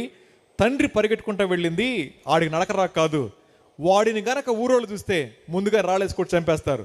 ఆ రాయి పడితే నా మీద పడాలని చెప్పి తండ్రి ప్రేమ పరిగెట్టుకుంటూ వెళ్ళింది, కౌగులించుకుంది, వాడిని కాపాడింది, వాడికి అర్హత ఇచ్చింది. ఇప్పుడు చెప్పండి, ఆ కుమారుని యొక్క స్థితి మనందరూ తెలిసిందే, పదే పదే చెప్పాల్సిన పని లేదు. ఎంత నీచమైన స్థాయికి పోయాడు. ఒక ఆయన ఇలా అంటాడు, పందులకి మేతేస్తున్నాడంట. మేతేస్తున్నప్పుడు జనరల్గా ఎవరైనా తింటుంటే మనకు నూరు ఊరుతూ ఉంటుంది. పందులు ఎగబడి తింటా ఉన్నాయి, అవి మామూలుగా తినవు కదా, ఎగబడి తింటా ఉన్నాయి. తింటున్నప్పుడు కొంచెం మేత తీసుకున్నాడు తిందామని. యజమాని అన్నాడంట, రే అది నా మేత అన్నాడంట. పడేసాడు. అలాగా పడేసిన తర్వాత యజమాని తిరిగాడు. పందులు తిని అవి వాష్రూమ్కి వెళ్ళి అంట. ఎలాగానే ఆ పెంట తీసుకొని ఇలా తినబోతున్నాడు. తినబోతున్న సమయంలో యజమాని, రే అది నా ఎరువు అన్నాడంట. అలా పడేసి ఇచ్చే తీసుకున్నాడంట. నా తండ్రి ఇంట అనేక మందికి భోజనం ఉంది. ఆ దృశ్యాన్ని అలా వివరిస్తూ ఉంటాడు. నా తండ్రి ఇంట అనేక మందికి భోజనం ఉంది, నేను ఇక్కడ ఆహారంలో చచ్చిపోతా ఉన్నాను అని అంటాడు ఆయన. నేను పరలోకానికి విరోధంగాను నీకు విరోధంగాను పాపం చేశానని మా నాన్నతో సమాధాన పడతా అన్నాడు. ఈ మాట అద్భుతమైంది. ఎందుకు తెలుసా అండి? మొట్టమొదట మనిషి చేసే పాపం మనిషికి విరోధంగా కాదు, దేవునికి విరోధంగా. నీవు నేను చేసే పాపాలు దేవునికి విరోధంగా చేసే పాపాలు. మీరు అబద్ధం ఆడినా, దొంగతనం చేసినా, వ్యభిచారం చేసినా, నరహత్య చేసినా, ఏదైనా సరే, నేను చేసే పాపం మొదట గాయపరిచేది దేవుణ్ణి, తర్వాత గాయపరిచేది మనిషిని. ఆ కుమారుడు అంటా ఉన్నాడు, గాయపరిచింది నాన్న కాదు, ఎవరిని మొట్టమొదటిగా దేవుణ్ణి. దేవుని యొక్క మాట మీద తిరగబడి దేవునికి దూరంగా వెళ్ళిపోయిన ఆ వ్యక్తి, తండ్రికి దూరంగా వెళ్ళిపోయిన ఆ వ్యక్తి తిరిగి వస్తా అంటా ఉన్నాడు, డాడీ నేను దేవుని దుఃఖపెట్టాను, నిన్ను కూడా దుఃఖపెట్టాను. ఈ రాత్రి ఇప్పటికే చాలా కుటుంబాల్లో నా కొడుకు నా మాట వినట్లేదయ్యా, నా పిల్లలు నా మాట వినట్లేదయ్యా అన్నప్పుడు పిల్లలు సారీ చెప్పాల్సింది మమ్మీ డాడీ కంటే ముందుగా దేవునికి. దేవునితో సమాధాన పడకుండా ఏ వ్యక్తి కూడా సమాధానంగా జీవించడం సాధ్యం కాదు. సమాధానం అనేది చేతులు కలిపితే వచ్చేది కాదు. సమాధానం అనేది డబ్బులు ఇస్తే వచ్చేది కాదు. సమాధానం అనేది దేవుణ్ణి అంతరంగంలో కలిగి ఉంటే వచ్చేది. ఆ దేవునికి అంతరంగంలో స్థానం ఇస్తే పాపం బయటకు వెళ్తుంది, పాపం లోపలుంటే దేవుని బయట ఉంటాడు. ఇప్పుడు చెప్పండి, బైబిల్ మొత్తంలో 3 మాటలు చెప్పాను. ఒకటి, మానవుని మీదకి తీర్పు వచ్చింది. ఎందుకని? దేవుని యొక్క వాక్యాన్ని విని దానికి అప్పగించుకొని కారణం చేత, తిరగబడిన కారణం చేత మానవాళికి ఉగ్రత వచ్చింది. ఓదార్పు ఏంటి చెప్పండి? ఆ దేవుడు అంటున్నాడు, దప్పికొన్న వాళ్ళారా రండి, నేను మీకు దాహం తీరుస్తాను. ఆయన ఇచ్చినటువంటి బహుమానాల్లో ఒకటి క్షమాపణ, 2 విమోచన, 3వది కృప. ఆ 3 పొందుకోవాలని అంటే పాపాన్ని గుర్తించాలి, పాపాన్ని ఒప్పుకోవాలి, పాపాన్ని విడిచిపెట్టాలి, తిరిగి అందరికి మళ్ళుకోవాలి. 3వది అంటున్నాడు ఆయన సమకూర్పు అనే మాట. పాపాన్ని ఒప్పుకునే సమయంలో మాని మళ్ళుకొని. గుర్తుపెట్టుకోండి, మళ్ళుకోవడం వేరు, మానడం వేరు. మళ్ళుకొని మానడం వేరు, మాని మళ్ళుకోవడం వేరు. అక్కడ రాయబడిన మాట మాని, రెండో మాట మళ్ళుకొని. మారడం చాలా కష్టం, ఆ జరిగిన తర్వాత మళ్ళుకోవడం ఇంకా చాలా కష్టం. చాలామంది అంటారు, ఇప్పుడిప్పుడే మానేస్తున్నాను పాస్టర్ గారు, ట్రై చేస్తా. ఇప్పుడిప్పుడు మానటానికి అదేం గాయం కాదు. బైబిల్ చెప్తుంది, దేవుడు బాగు చేయడం తప్ప మనిషి బాగు చేసేది కాదు. ఈ రాత్రి ప్రభు అంటా ఉన్నాడు, మాని మళ్ళుకొని ఆయన వైపు చూస్తే ఆయనే వస్తాడు, ఆయన చేర్చుకుంటాడు. సమరయ స్త్రీ దగ్గరికి ఆయన వచ్చాడు కానీ ఆయన సమరయ స్త్రీ దగ్గరికి పోలేదు, ఆవిడ పోలేదు. ఆమె క్యాజువల్గా వచ్చింది, అలవాటుకు వచ్చింది, ప్రభావం కలుసుకోవడానికి వచ్చాడు, ఆమెతో మాట్లాడడానికి వచ్చాడు, ఆమెతో సంబంధం పెట్టుకోవడానికి వచ్చాడు. ఈ రాత్రి ఈ సభలు పెట్టింది ఎవరి కోసమో నాకు తెలియదు, కానీ ఎవరో ఒకరితో ప్రభు మాట్లాడుతూనే ఉన్నాడు.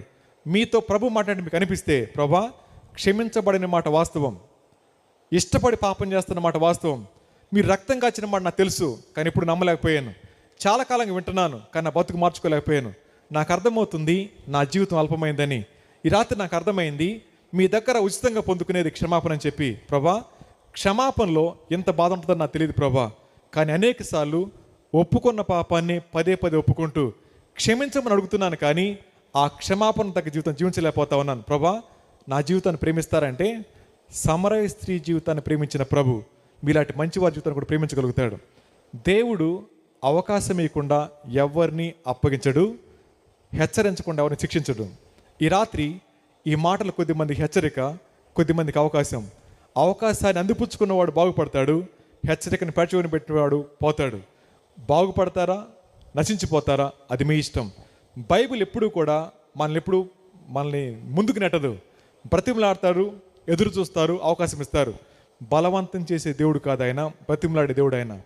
ఆయన బ్రతిమలాడటం అనేది చేతకంతనం కాదు, మానవునికి జీవితం అల్పమైందని తెలుసు. ఇప్పుడు చెప్పండి అమ్మా, ఈ రాత్రి పండుకుంటాం, రేపు లేస్తామంటారా? తెలియదు మనకి. లేస్తే దేవుని కృప. ఒక మాట చెప్తాను, పడుకునే ముందు ఇలా అనుకోండి, ప్రభా ఒకవేళ లేవకపోతే నా జీవితం ఈరోజు. కళ్ళు మూసుకున్నాం. బైబిల్ మొత్తం మాట్లాడుతున్న మాట, దేవుని మీద తిరగబడే మనిషి కోరి శ్రమను కొని తెచ్చుకుంటా ఉన్నాడు, కోరి శ్రమను కొని తెచ్చుకుంటా ఉన్నాడు. ప్రియ సహోదరి సహోదరులారా, దేవుడు మాట్లాడుతూ ఉన్నప్పుడు స్పందించని హృదయాలకి ఆహ్వానం పలికేది శ్రమ మాత్రమే. ఎందుకు ప్రభు ఈ శ్రమలు అనకండి, ఎందుకు రాకూడదు అడగండి. ఎన్ని అవకాశాలు ఇస్తున్నాడు ప్రభు. అమ్మా ఇప్పటికే కాలం గడిచిపోతూ ఉంది, చాలా కాలం అయిపోయింది. ప్రభు రాత్రి అంటూ ఉన్నారు, క్షమాపణ ఎంత విలువైందో మీకు తెలుసా అమ్మా అని.